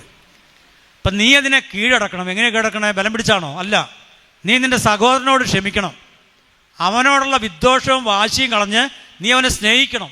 അപ്പോൾ നീ ഈ പിശാചിനെ കീഴടക്കാൻ നിനക്ക് പറ്റും. ഇല്ലെങ്കിലോ വാതിക്കൽ പതിയിരിക്കുന്ന പാപം സമം പിശാച് നിൻ്റെ ഉള്ളിൽ കയറും. അവനനുസരിച്ച ദൈവത്തെ അവനനുസരിച്ചില്ല, അവൻ ആ വാക്കിനെ ധിക്കരിച്ചു. അതുകൊണ്ട് വാതിക്കൽ പതിയിരുന്ന പിശാച് അവൻ്റെ ഉള്ളിൽ കയറി. ഉള്ളിൽ കയറിയപ്പോൾ ആദ്യം ചെയ്ത് അവൻ എന്താണ് ചെയ്തത് അറിയാവോ? ആബേലിനെ കൊന്നു. കണ്ടോ? കർത്താവ് മുന്നറിയിപ്പ് കൊടുത്തതാ, നീ ഇതിനെ കീഴടക്കിയില്ലെങ്കിൽ നിന്നെ അത് കീഴടക്കും. സഹോദരനെ കൊന്നു. അപ്പോൾ വാതിക്കൽ പതിയിരിക്കുക എന്ന് പറഞ്ഞാൽ പിശാചാണ്. അപ്പോൾ ഇവിടെ വാതിൽ മുട്ടുക എന്നാണ് ഈശോ ഇവിടെ വെളിപാടി പറഞ്ഞേക്കുന്നത്. അതെന്തായിരിക്കും എൻ്റെ അർത്ഥം? വാതിക്കൽ മുട്ടുന്ന ഈശോ. പ്രിയപ്പെട്ടവർ, അത് നമ്മുടെ ഹൃദയത്തിൽ ഈശോയ്ക്ക് പ്രവേശിക്കാൻ പറ്റാത്തതല്ല, നമ്മുടെ ഹൃദയത്തിലുണ്ട്. അതാണ് വാശി, വൈരാഗ്യം, വെറുപ്പ്, വിദ്വേഷം. ആര് ചേച്ചി വിളിച്ച് വീണു പോ, നേരെ ഇരിക്കും. അത്രയൊന്നും വേണ്ട, നേരെ ഇരുന്നു. അപ്പം വാശി, വൈരാഗ്യം, വെറുപ്പ്, വിദ്വേഷം, പക, കുശുമ്പ്, ഇതൊക്കെ ഇരിക്കുകയാണ് ഉള്ളിൽ. അതാണ് മർക്കോസിൻ്റെ സുവിശേഷം 7-ാം അധ്യായം 20 വചനം കിടപ്പുണ്ട്, വായിച്ചാൽ മതി. അവിടെ ദുഷ്ചിന്ത, വ്യഭിചാരം, പരസംഗം, മോഷണം, കേട്ടില്ലേ? ദുഷ്ടത.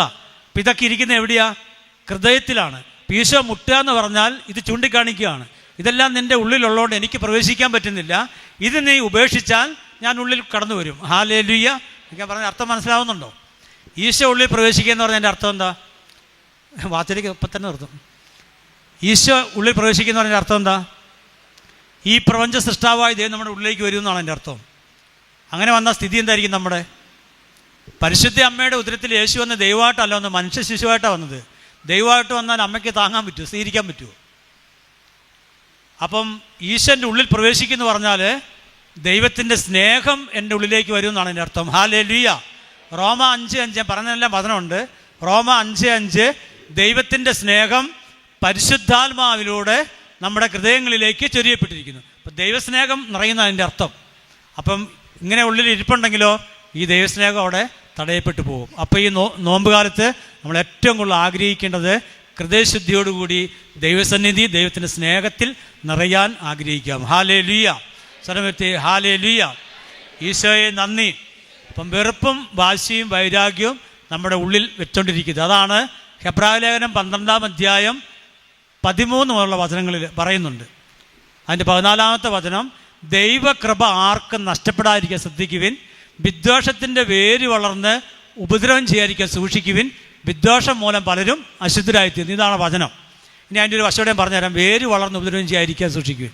അതിൻ്റെ ഒരു വശം എന്താണെന്ന് ചോദിച്ചാൽ, അച്ഛൻ പറഞ്ഞ സമയമായില്ല, ഞാൻ നിർത്തിക്കളാം കേട്ടോ.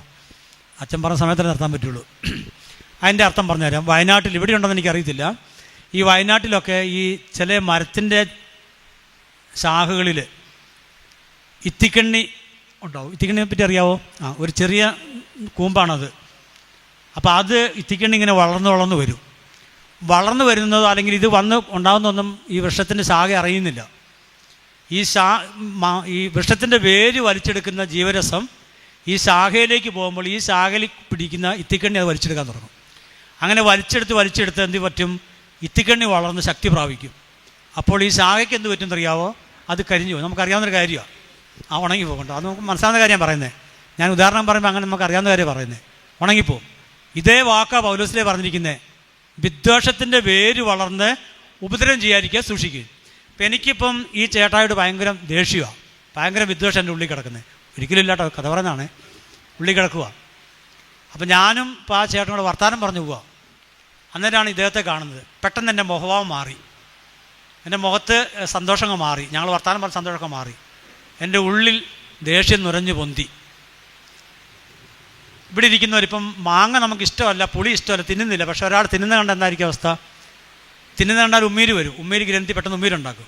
ഞാൻ ചെറിയ മനഃശാസ്ത്രം പറയുക. ഇതുപോലെ വിദ്വേഷമുള്ള ഈ മനുഷ്യനെ കാണുമ്പോൾ പെട്ടെന്ന് എൻ്റെ ഹൃദയത്തിൽ അമ്മളം ഒരു രസം പുറപ്പെടുവിക്കും. ആ രസം എൻ്റെ രക്തത്തിൽ കലർന്ന് എന്നെ രോഗിയാക്കി മാറ്റും. ഹല്ലേലൂയ. ഇത് നൂറ്റാണ്ടുകൾക്ക് മുമ്പ് ക്രിസ്തുവിനല്ല, മനഃശാസ്ത്രത്തിൻ്റെ ഉടമസ്ഥനല്ല ഈശോ. ഈശോ പറഞ്ഞു കേട്ടോ, വിദ്വേഷത്തിൻ്റെ വേര് വളർന്ന് നിനക്ക് ഉപദ്രവം ചെയ്യാതിരിക്കാൻ വിദ്വേഷം ഒഴിവാക്കിക്കൊള്ളണം. ആ വ്യക്തിക്കല്ല, ഇദ്ദേഹത്തിനല്ല ഉണ്ടാകുന്നത്, എനിക്കാ. അതാണ് പൗലോസ്ലീഹ പറഞ്ഞത്, വിദ്വേഷത്തിന് വേര് വളർന്ന് ഉപദ്രവം ചെയ്യും. ഇത്തിക്കണ്ണി പിടികൂടിയാൽ അറിയുകയില്ല.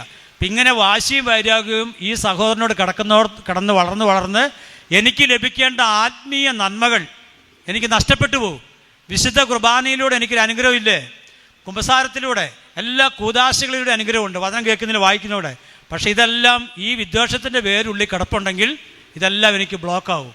അങ്ങനെ ആത്മീയമായി ഞാൻ മുരടിച്ചു പോകും, അല്ലേ മരിച്ച അവസ്ഥയിലേക്ക് എത്തും എൻ്റെ ആത്മാവ്. ഹല്ലേലൂയ. ഇത് പറഞ്ഞോ? മനസ്സിലായോ? ഇച്ചിരി ഒരു മനഃശാസ്ത്രം കലർത്തിയാൻ മനസ്സിലായില്ലേ? അപ്പോൾ ഈ ഒരു അവസ്ഥ നമുക്ക് വരാതിരിക്കാനാണ് ഈ വാശിയും വൈരാഗ്യം ഉപേക്ഷിക്കുക എന്ന് കർത്താവ് പറയും. കാരണം അത് നമുക്ക് തന്നെയാണ് ദോഷമായിട്ട് വരിക. എന്നെ അത് രോഗിയാക്കി മാറ്റും. ഒരു സുപ്രസിദ്ധനായ മനഃശാസ്ത്രം, പേര് ഞാൻ വിട്ടുപോയി, അദ്ദേഹം പറഞ്ഞിരിക്കുന്ന കാര്യമാണ്, ഒരു ഉദാഹരണം അദ്ദേഹം പറഞ്ഞിരിക്കുന്നത്, നമ്മുടെ എല്ലാ രോഗത്തിൻ്റെയും യഥാർത്ഥ കാരണം നമ്മുടെ പാവാവസ്ഥകളാണെന്നാണ് അദ്ദേഹം പഠിപ്പിക്കുന്നത്. അദ്ദേഹം ദൈവശാസ്ത്രം എന്നല്ല, ഒരു മനഃശാസ്ത്രനാണ്. പക്ഷെ അദ്ദേഹത്തിൻ്റെ കണ്ടെത്തൽ പറയുവാണ്, നമ്മുടെ എല്ലാ രോഗാവസ്ഥയുടെയും അടിസ്ഥാന കാരണം നമ്മളിൽ കിടക്കുന്ന പാപം. പാപം എന്ന് പറഞ്ഞാൽ കള്ളു കുടിക്കുന്നു, ചീട്ട് കളിക്കുന്നു, വ്യഭിചരിക്കുന്നു, കൊലപാതകം ചെയ്യുന്നു. ഇത് തന്നെയാണോ പാപം? ഇതിനേക്കാളും വലിയ പാപങ്ങൾ വേറെയുണ്ട്. അതാണ് ഞാൻ പറഞ്ഞു വരുന്നത്. വിദ്വേഷം, വാശി, വൈരാഗ്യം, ഇതൊക്കെ വലിയ പാപമാണ്.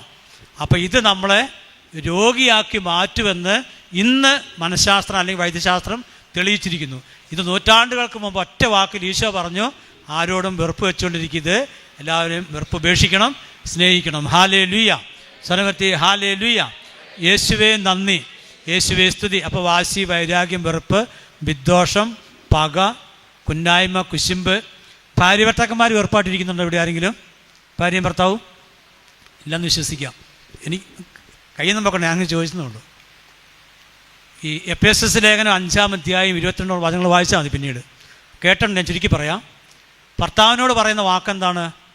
പൗലോസ്ലീഹയിലൂടെ പരിശുദ്ധാത്മാവ് പറയുന്നത് എന്താ പറയുന്നത്? ഭാര്യയെ സ്നേഹിക്കുക. തിരിച്ച് ഭാര്യയോട് പറയുന്ന വാക്കെന്താണ്? അതൊരു മിണ്ടിയല്ല, ഭർത്താവിനെ ബഹുമാനിക്കുക. ഇത് ദൈവത്തിൻ്റെ കൽപ്പനയാണ് രണ്ടും. ഇനി വാശിയും വൈരാഗ്യം, വെറുപ്പും വിദ്വേഷം വെച്ചിരിക്കുന്ന ഭാര്യയും ഭർത്താവും ഇത് രണ്ടും ചെയ്യുന്നുണ്ടോ? അപ്പോൾ ഇത് രണ്ടും ചെയ്യാതിരിക്കുമ്പോൾ സംഭവിക്കുന്നതൊക്കെ അറിയാമോ? അതിനെപ്പറ്റി കൂടെ പറയാം. ഇത് രണ്ടും ഈശോ പറഞ്ഞാണ് ഇങ്ങനെ ചെയ്യണമെന്ന്. അപ്പം അങ്ങനെ ചെയ്യാതിരിക്കുമ്പോൾ നമുക്ക് സംഭവിക്കുന്നത് ഇപ്പം എനിക്കും എൻ്റെ ഭാര്യയ്ക്കും ഒരു കുടുംബജീവിതം നയിക്കാനുള്ള വലിയൊരു അഭിഷേകം ദൈവം വിവാഹം എന്ന കൂദാശയിലൂടെ എനിക്ക് തരുന്നുണ്ട്, എൻ്റെ ഭാര്യയ്ക്കുമുണ്ട്.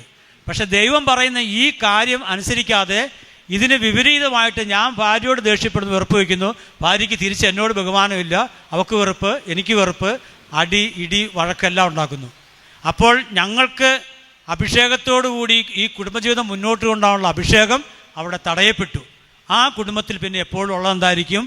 കലഹവും വിദ്വേഷവും. കലഹമായിരിക്കും എപ്പോഴും കലഹം ഉണ്ടാകുന്നതിൻ്റെ അർത്ഥം അറിയാവോ? ദൈവകൽപ്പനകൾ മറികടന്ന് ജീവിക്കുന്ന വ്യക്തിയുടെ കുടുംബത്തിൻ്റെ, സമൂഹത്തിൻ്റെ ഉള്ളിൽ കലഹം ഉണ്ടാകുന്നതിൻ്റെ കാരണം പിശാചിൻ്റെ ആധിപത്യം കടന്നു വന്നു. Hallelujah, hallelujah. പ്രിയപ്പെട്ടവരെ, ഇന്ന് ലോകത്തിൻ്റെ അവസ്ഥ, കുടുംബത്തിൻ്റെ അവസ്ഥയ്ക്ക് കാരണം അറിയാവോ? ഒരിക്കലൊരു ലോക മതസമ്മേളനം, വർഷം ഞാൻ ഓർക്കുന്നില്ല, എനിക്കിടയ്ക്ക് പറയുന്നുണ്ട്, ഓർക്കുന്നില്ല. പക്ഷെ എല്ലാ മതത്തിൻ്റെ നേതാക്കന്മാരുണ്ട്. പ്രധാനപ്പെട്ട മതം നമുക്കറിയാം, ഹിന്ദു, മുസ്ലിം, ക്രിസ്ത്യൻ, മറ്റ് മതങ്ങളൊക്കെ ഉണ്ട്. ശ്രദ്ധിച്ച് കേട്ട ഈ കാര്യം ഇപ്പം തന്നെ നിർത്താം, കുറച്ച് മിനിറ്റോടെ ഉണ്ട്. അപ്പോൾ എല്ലാവരും ഭയങ്കര ചർച്ചയാണ്, ലോകത്ത് സമാധാനം നഷ്ടപ്പെട്ടു പോകുന്നത് എന്തുകൊണ്ടാണ്? ഭയങ്കര ചർച്ച നടത്തുക. പലരും പല രീതിയിൽ പറയുന്നുണ്ട്, ഇന്ന കാരണം പല പല കാര്യങ്ങളാണ് പറഞ്ഞത്. വലിയ ദൈവശാസ്ത്രം പഠിച്ചിട്ടൊക്കെയല്ലേ അവിടെ ഇരിക്കുന്നത്. ഇതെല്ലാം കഴിഞ്ഞപ്പോൾ ഒരു ഹൈന്ദവ സന്യാസിയുടെ ഊഴമായി. അദ്ദേഹം വിവേകാനന്ദ സ്വാമി അവിടെ ആശ്രമത്തിലുള്ള സന്യാസിയാണ്. അദ്ദേഹം എഴുന്നേറ്റിട്ട് പറയുവാണ്, ലോകത്ത് സമാധാനമില്ലാത്തതിൻ്റെ കാരണം എനിക്ക് തോന്നുന്നത്, അദ്ദേഹം പറയുക, അത് സമാധാന പ്രഭുവായ യേശുക്രിസ്തുവിനെ മാറ്റി നിർത്തിക്കൊണ്ട്, അതായത് യേശുക്രിസ്തുവിൻ്റെ കൽപ്പനകളെ അവഗണിച്ചത് കൊണ്ടാണ് ലോകത്തിലുള്ള സമാധാനം നഷ്ടപ്പെട്ടു പോയത്. ഹല്ലേലൂയ. നമ്മുടെ നേതാക്കന്മാരൊക്കെ തലതാത്തിയിരിക്കുക. ഇതിൽ പ്രശ്നം ഉണ്ടാകുന്ന ഓർത്തുണ്ടോ? പൊതുവായിട്ട് പറഞ്ഞാൽ, യേശുവിനെ ഏറ്റു പറഞ്ഞാലേ, ഈ ഹൈന്ദവ സന്യാസിയിൽ പരിശുദ്ധാത്മാ പ്രവർത്തിച്ചു. അദ്ദേഹത്തിൻ്റെ അതിർത്തിലൂടെ പരിശുദ്ധാത്മാ പറഞ്ഞു, ഈശോയല്ലേ പറഞ്ഞേക്കണം ഞാൻ സമാധാനം തന്നിട്ട് പോകുന്നു, അത് ഈ ലോകം തരുന്ന പോലെയല്ല ഈശോ നമ്മളോട് പറയുക. എന്തുകൊണ്ടാണ് സമാധാനം നഷ്ടപ്പെട്ടത്? ഈശോ പറയുന്ന കാര്യങ്ങൾ നമ്മൾ അനുസരിക്കുന്നില്ല. യോഹന്നാൻ 14:15 നിങ്ങൾ എന്നെ സ്നേഹിക്കുന്നെങ്കിൽ എൻ്റെ കൽപ്പന അനുസരിക്കും, അപ്പോൾ ഞാൻ പിതാവിനോട് അപേക്ഷിക്കുകയും എന്നേക്കുമായി നിങ്ങളോട് കൂടെ ആയിരിക്കുവാൻ ഒരു സത്യാത്മാവിനെ, പരിശുദ്ധാത്മാവിനെ തരികയും ചെയ്യും. കൽപ്പന അനുസരിക്കുക. യേശുവെ സ്നേഹിക്കുക എന്ന് പറഞ്ഞതിൻ്റെ അർത്ഥം കൽപ്പന അനുസരിക്കുക. പ്രിയപ്പെട്ടവർ, ഇനി നിങ്ങളൊന്ന് ആലോചിച്ച് നോക്കിക്കുക. നിങ്ങൾക്ക് അറിയാവുന്നൊരു കാര്യമാണ്, ലോകത്ത് ദൈവം തിരഞ്ഞെടുത്ത ഒരു ജനമാണ് ഇസ്രായേൽ ജനം. നമുക്കറിയത്തില്ലേ? ദൈവത്തിൻ്റെ സ്വന്തം ജനമാണ്. അത് അന്നും ഇന്നും ലോക അവസാനം വരെയും അതങ്ങനെ തന്നെയായിരിക്കും. കാരണം യഹൂദരിൽ നിന്നാണ് പ്രവാചകന്മാർ വന്നത്, യഹൂദന്മാരിൽ നിന്നാണ് പിതാക്കന്മാർ വന്നത്, യഹൂദരിൽ നിന്നാണ് പരിശുദ്ധ അമ്മ വന്നത്, അപ്പോസ്തലന്മാർ വന്നത്. ഇതൊക്കെ അതിൽ നിന്നാണ് വന്നത്. ഇപ്പം ഇവർ ദൈവത്തിൻ്റെ പ്രിയപ്പെട്ട ജനമാണ്. പിന്നെ എന്ത് ഈ ജനം മറ്റുള്ള രാജ്യങ്ങൾക്ക് അടിമയായി തീർന്നത്? ഇപ്പോഴല്ല, പണ്ട് എന്തായിരുന്നു കാരണം നിങ്ങൾക്ക് അറിയാവോ? ദൈവം എന്ത് പറഞ്ഞോ അതിന് നേരെ എതിരാണ് ഇവർ ജീവിച്ചത്. ദൈവം എന്ത് പറഞ്ഞോ അതിന് നേരെ എതിര് ഇവർ ജീവിച്ചു. അപ്പോൾ എന്ത് സംഭവിച്ചു? ദൈവ സാന്നിധ്യം അവരിൽ നിന്ന് വിട്ടുപോയി. ശത്രുക്കൾ അവരെ കീഴടക്കി. നമുക്ക് ലേശം കണ്ടു കൊടുത്താലോ? ശത്രുക്കൾ അവരെ കീഴ്പ്പെടുത്തി. ഇവിടെ ഇനി തിരിച്ച് ചിന്തിച്ച്, ഇന്ന് തിരഞ്ഞെടുക്കപ്പെട്ട ജനം ആരാണ്?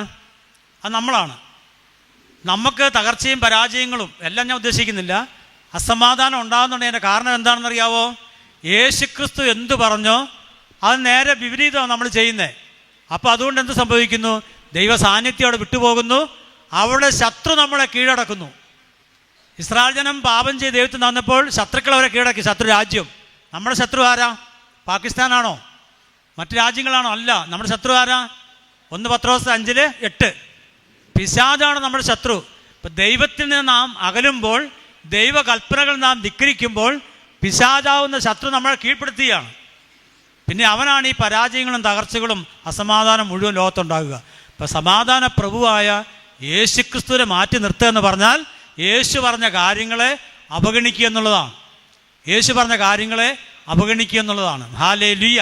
സർവ്വത്തിയെ ഹല്ലേലൂയ. ഒരു ചെറിയ കുഞ്ഞിന് പനി പിടിച്ച് കൂടുതലായി. ആശുപത്രിയിൽ പോയി ഡോക്ടർ പരിശോധിച്ച് 3 നേരം മരുന്ന് കുറിച്ച് കൊടുത്തു. 3 നേരം കുഞ്ഞിന് പനിക്ക് മരുന്ന് കൊടുക്കണം.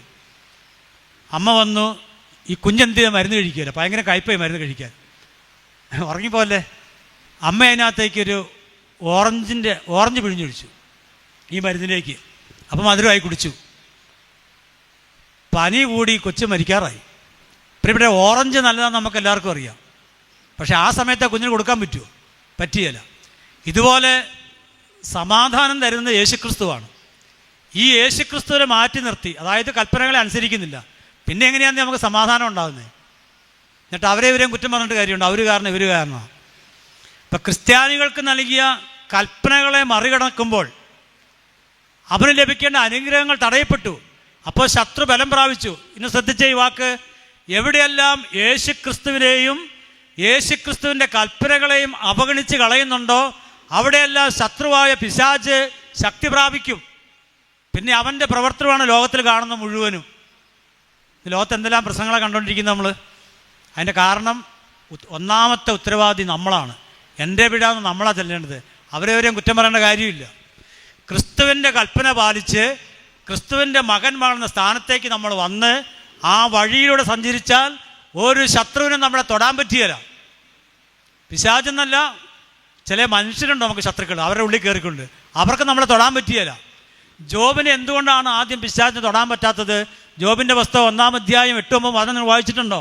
അവിടെ പറയുവാണ്, പിശാച് പറയുക ദൈവത്തോട്, അങ്ങ് ജോബിനും ജോബിൻ്റെ ഭവനത്തിനും അവൻ്റെ വസ്തുവകൾക്കും അവനുള്ള എല്ലാറ്റിനും വേലി കെട്ടി സംരക്ഷിക്കുന്നതുകൊണ്ട് ഞങ്ങൾക്കുള്ളിൽ പ്രവേശിക്കാൻ പറ്റുന്നില്ല. എന്തുകൊണ്ടാണ് ജോബിന് അങ്ങനെ സംരക്ഷണം ദൈവം നൽകിയത്? അതിൻ്റെ 1-ാമത്തെ വചനം, ആദ്യ വചനം പറയുകയാണ്, ജോബ് നീതിമാനും നിഷ്കളങ്കനും ദൈവഭക്തനുമായിരുന്നു. അങ്ങനെ ജീവിച്ചുകൊണ്ട് അവന് സംരക്ഷണം നൽകി ദൈവം. പ്രിയപ്പെട്ടവരെ, ഇതേ സംരക്ഷണമാണ് നമുക്കെല്ലാം ദൈവം നൽകുന്നത്. പക്ഷെ നമ്മൾ ജോബിനെ പോലെയാണോ? നീതിമാനായിട്ടാണോ? നമ്മൾ ദൈവത്തിൻ്റെ കൽപ്പന ലംഘിക്കുന്നു, ദൈവത്തിനെതിരായി ജീവിക്കുന്നു, അല്ലെങ്കിൽ മറ്റുള്ളവർക്കെതിരായി ജീവിക്കുന്നു. അതുകൊണ്ട് എന്ത് സംഭവിക്കുന്നു? നമുക്ക് ഈ സംരക്ഷണ വഴി നഷ്ടപ്പെട്ടു പോകുന്നു. അതുകൊണ്ട് പിശാച് നമ്മളെ കീഴ്പ്പെടുത്തുന്നു. Hallelujah, സ്വരമെത്തി hallelujah. യേശുവേ നന്ദി, യേശുവേ സ്തുതി. അച്ഛനെനിക്ക് 1:55 പറഞ്ഞേക്കണേ. 10 മിനിറ്റ് എടുത്തോടെ കുഴപ്പമില്ല. അപ്പോൾ പ്രിയപ്പെട്ടവരെ, ഈ സംരക്ഷണ വേലി നഷ്ടപ്പെടുന്നത് ദൈവത്തിൻ്റെ കൽപ്പനകൾക്ക് നമ്മൾ വിപരീതമായി ജീവിക്കുമ്പോഴാണ്. ജൂദിത്ത് 5:18-19 തങ്ങളുടെ ദൈവത്തിനെതിരെ പാപം ചെയ്യാതിരുന്നിടത്തോളം കാലം അവർക്ക് അഭിവൃദ്ധി ഉണ്ടായി. പാപത്തെ വെറുക്കുന്ന ദൈവം അവരോട് കൂടെ ഉണ്ടായിരുന്നു. എന്നാൽ അവിടുന്ന് നിർദ്ദേശിച്ച പാതയിൽ നിന്ന് അവർ വ്യതിചലിച്ചു. അനേകം യുദ്ധങ്ങളിൽ അവർ പരാജയപ്പെട്ടു. ഹല്ലേലൂയ, സർവ്വത്തെ ഹല്ലേലൂയ. എപ്പോഴാണ്? കൽപ്പനകളെ ലംഘിച്ചു കഴിഞ്ഞപ്പോൾ അവർ പരാജയപ്പെട്ടു. ഇതേ അവസ്ഥയാണ് നമ്മുടെ വ്യക്തി ജീവിതത്തിലും കുടുംബത്തിലും സംഭവിക്കുക. ഇനി ഒരു കുഞ്ഞുങ്ങൾക്ക് നൽകുന്ന, പഠിക്കുന്ന കുഞ്ഞുങ്ങളിവിടെ ഉണ്ടോ? ചെറിയ കുഞ്ഞുങ്ങളൊക്കെ ഉണ്ടാവും, ഞാൻ കാണുന്നില്ല. കുഞ്ഞുങ്ങൾക്ക് നൽകുന്ന, നമ്മുടെ കുഞ്ഞുങ്ങളല്ലേ, അപ്പോൾ കുഞ്ഞുങ്ങൾക്ക് നൽകുന്ന ഒരു കൽപ്പനയുണ്ട്. അതോടെ പറയുന്ന സമയമാവും. ആ കൽപ്പന എഫേസ്യസ് ലേഖനം 6-ാം അധ്യായം 1 മുതൽ 3 വരെ വചനമാണ്. എന്നാൽ ശ്രദ്ധിച്ച് കേൾക്കണം. ഇവിടെ ഇരിക്കുന്ന നമ്മളെല്ലാം കുഞ്ഞുങ്ങളായി വചനത്തിന് അടിസ്ഥാനത്തിൽ. അവിടെ പറയുന്നത് എന്താണെന്ന് അറിയാവോ? കുട്ടികളെ എല്ലാ കാര്യങ്ങളിലും നിങ്ങൾ മാതാപിതാക്കന്മാരെ അനുസരിക്കുവിൻ, ഇത് ന്യായയുക്തമാണ്. നിങ്ങൾക്ക് ഭൂമിയിൽ നന്മ കൈവരുവാനും, ആ വാക്ക് ശ്രദ്ധിച്ചോളണം, നന്മ കൈവരുവാനും ദീർഘകാലം ജീവിക്കാനും വേണ്ടി വാഗ്ദാനത്തോടു കൂടിയ കൽപ്പനയാണിത്. ഏതാ കൽപ്പന? അപ്പനമ്മയെ ബഹുമാനിക്കുക. വാഗ്ദാനം എന്താ? നിങ്ങൾക്ക് നന്മ കൈവരും, ദീർഘകാലം ജീവിക്കും. ഇനി ശ്രദ്ധിച്ച്, ഈ കൽപ്പനയ്ക്ക് വിപരീതമായിട്ട് ഞാൻ എൻ്റെ അപ്പനെ അമ്മയും ബഹുമാനിക്കുന്നില്ല, അപ്പനെ അമ്മയും ദ്രോഹിക്കുന്നു, അവരെ കണ്ണീര് കുടിപ്പിക്കുന്നു. പിന്നെ അപ്പോൾ ഈ കൽപ്പന ഞാൻ ലംഘിച്ചു. പിന്നെ ഈ വാഗ്ദാനം എങ്ങനെ ഇനി നിറവേറും? കർത്താവ് പറഞ്ഞിരിക്കുന്നത് ഇങ്ങനെ ചെയ്താൽ ഇത് കിട്ടുമെന്നാണ് പറഞ്ഞിരിക്കുന്നത്. കർത്താവിൻ്റെ എല്ലാ കൽപ്പനയ്ക്കും പിന്നിലൊരു വാഗ്ദാനം എടുത്തു വെച്ചിട്ടുണ്ട് മുമ്പിൽ. ഈ കൽപ്പന അനുസരിക്കുമ്പോഴാണ് കിട്ടുന്നത്. ഒരു കുഞ്ഞ്, നമ്മളൊക്കെ മക്കളല്ലേ, നമ്മൾ ഈ രീതി ജീവിച്ചാൽ നമുക്ക് കിട്ടുന്ന നന്മ ബ്ലോക്കായി പോകും. അത് കുടുംബത്തിൻ്റെ ശാപമല്ല, അല്ലെ ആരും മന്ത്രവാദം ചെയ്തിട്ടോ കൂടോത്രം ചെയ്തിട്ടല്ല. എൻ്റെ കയ്യിലിരിപ്പ് മോശമാകുന്നതുകൊണ്ടാണ്. എൻ്റെ കയ്യിലിരിപ്പ് യേശുക്രിസ്തുവിനോട് ചേർന്ന് നന്നായിട്ടാണെങ്കിൽ ഒരു ശക്തിക്ക് നമ്മളെ തൊടാൻ പറ്റിയല്ല. ഇത് നിങ്ങൾ പ്രത്യേകം ശ്രദ്ധിച്ചോളണം. നമ്മൾ ഈ വഴിയിലൂടെ സഞ്ചരിക്കുന്നെങ്കിൽ നമ്മുടെ സംരക്ഷകൻ ആരാ? യേശുവാണ്. ചന്ദ്രൻ എന്ന് പറഞ്ഞൊരു മകൻ ധ്യാനം കൂടി വന്നിട്ട് അന്ധവിശ്വാസങ്ങളെല്ലാം വിട്ടു. അവൻ അന്ധവിശ്വാസത്തിന് അടിമയായിരുന്നു. അവൻ ധ്യാനം കൂടി വന്നിട്ട് എന്നെ കാണാൻ വന്നു. ആദ്യം പറഞ്ഞ എന്നോട്, ഞാൻ ചോദിച്ചു ചന്ദ്ര ധ്യാനം എങ്ങനെ ഉണ്ടായിരുന്നു? അപ്പം ചന്ദ്രൻ പറഞ്ഞ എന്നാണെന്നറിയാവോ? ജെറമ്യ 20:11 വചനം പറയുക. ഞാനന്ന് ഈ വചനം ഉണ്ടെന്ന് എനിക്കറിയത്തില്ല ബൈബിളിൽ. ചന്ദ്രൻ ഒരു ധ്യാനം കൂട്ടിട്ടുണ്ട് എന്നോട് പറയുക, വീരയോദ്ധാവിനെ പോലെ കർത്താവിൻ്റെ പക്ഷത്തുണ്ട്, എൻ്റെ മേൽ ശത്രുക്കൾ വിജയം ഭരിക്കുകയില്ല. എൻ്റെ മേൽ വിജയം ഭരിക്കാതെ വരുമ്പോൾ അവർക്ക് കാലിടറും, അവർ തന്നെ ലജ്ജിതരായി മാറും. ഒരു അക്രൈസ്ത സഹോദരൻ പറഞ്ഞു എന്നോട്. അതുവരെയും കിട്ടാത്ത ബോധ്യം അവനെ ധ്യാനത്തിൽ കിട്ടി. കർത്താവിൻ്റെ കൂടത്തിലുണ്ട് അല്ലേ? റോമ 8:31 ഈശോ വചനം പറഞ്ഞെന്താ? ദൈവം എൻ്റെ പക്ഷത്തെങ്കിൽ ആരെനിക്കെതിരെ നിൽക്കും? അപ്പം ദൈവം എൻ്റെ പക്ഷത്താണോ എന്ന് നോക്കണം. ദൈവകൽപ്പനകൾ ലംഘിച്ച് ദൈവത്തിന് അകലുമ്പോൾ ദൈവൻ്റെ പക്ഷത്തല്ല. അതനുസരിച്ച് ദൈവത്തോട് ചേർന്ന് നിന്നാൽ ദൈവൻ്റെ പക്ഷത്താണ്. പിന്നെ ഒരു ശക്തിക്ക് നോക്കി ആരെനിക്കെതിരെ നിൽക്കും? പിന്നെ ഒരു ശക്തിക്ക് എതിര് നിൽക്കാൻ പറ്റിയല്ല. കാരണം ദൈവം എൻ്റെ പക്ഷത്തെങ്കിൽ ദൈവം എൻ്റെ മുമ്പിലുണ്ട്. ദൈവത്തെ മറികടന്ന് എന്നെ ഉപദ്രവിക്കാൻ പറ്റുമോ? അതല്ലേ വചനം പറഞ്ഞത്? വീരയോദ്ധാവിനെ പോലെ കർത്താവിൻ്റെ പക്ഷത്തുണ്ട്. Hallelujah, hallelujah. യേശുവേ നന്ദി. നമുക്ക് എഴുന്നേറ്റിരിക്കാം. അച്ഛൻ പറഞ്ഞ സമയം കറക്റ്റായി. എഴുന്നേറ്റിരിക്കുന്നു, കണ്ണുകൾ അടച്ച് കരങ്ങളൊന്ന് കൂട്ടിപ്പിടിച്ച്. ഞങ്ങൾ മറ്റൊന്നും ചിന്തിക്കുന്നില്ല. ഒരു നിമിഷം കണ്ണുകൾ അടച്ച്. ഇത് നോമ്പ് കാലമാണ്. നമ്മൾ ഒരുപാട് വാരിക്കോരി ഒന്നും ചിന്തിക്കേണ്ട. ഈ നോമ്പ് കാലത്ത് എനിക്ക് ഒന്ന് വിശദീകരിക്കപ്പെടണം. ദൈവകൽപ്പനകൾക്ക് വിപരീതമായി ജീവിക്കുമ്പോൾ ഞാൻ മക്കളുടെ സ്ഥാനം നഷ്ടപ്പെടുത്തി കളഞ്ഞു. ശത്രുവായ പിശാചിന് എൻ്റെ മേൽ അധികാരം ലഭിക്കുന്നു. അപ്പോൾ അത് മനസ്സിലാക്കിക്കൊണ്ട് ഞാൻ ദൈവപുത്ര സ്ഥാനത്തേക്ക് വരണം, മക്കളുടെ സ്ഥാനത്തേക്ക്. ആ ഒരു സ്ഥാനമാണ് അനുദപിച്ച് നന്നായി എന്ന് കുമ്പസാരിക്കുമ്പോൾ നമുക്ക് ലഭിക്കുന്നത്. അങ്ങനെ ഈ നോമ്പ് കാലത്ത് നമ്മുടെ ഏറ്റവും വലിയ നോമ്പെന്ന് പറയുന്നത് അനുദപിച്ച് എല്ലാ തെറ്റുകളെ ഓർത്ത് ഒന്ന് പശ്ചാത്തപിച്ച് കുമ്പസാരിക്കുക. ഞാൻ ദൈവത്തിൻ്റെ മകളുടെ സ്ഥാനത്തേക്ക് വന്നാൽ ഞാൻ അവകാശിയായി മാറി, ഞാൻ അവകാശിയാണെങ്കിൽ എനിക്ക് ആവശ്യമായ എല്ലാം ആത്മീയമാണേലും ഭൗതികമാണെങ്കിലും എൻ്റെ ദൈവം എനിക്ക് തരും. ഈ നല്ല ബോധ്യത്തോടെ കരങ്ങൾ ഉയർത്തി നമുക്കൊന്ന് സ്തുതിച്ച് പ്രാർത്ഥിക്കാം. ഹാലലുയ ഹാലലുയ. അല്പം കൂടി സ്വരം ഉയർത്തി വാ തുറന്ന് സ്തുതിച്ച് പ്രാർത്ഥിക്കട്ടെ, ആരാധിക്കട്ടെ. ഹാലലുയ ഹാലലുയ ഹാലലുയ. യേശുവേ നന്ദി നന്ദി നന്ദി നന്ദി.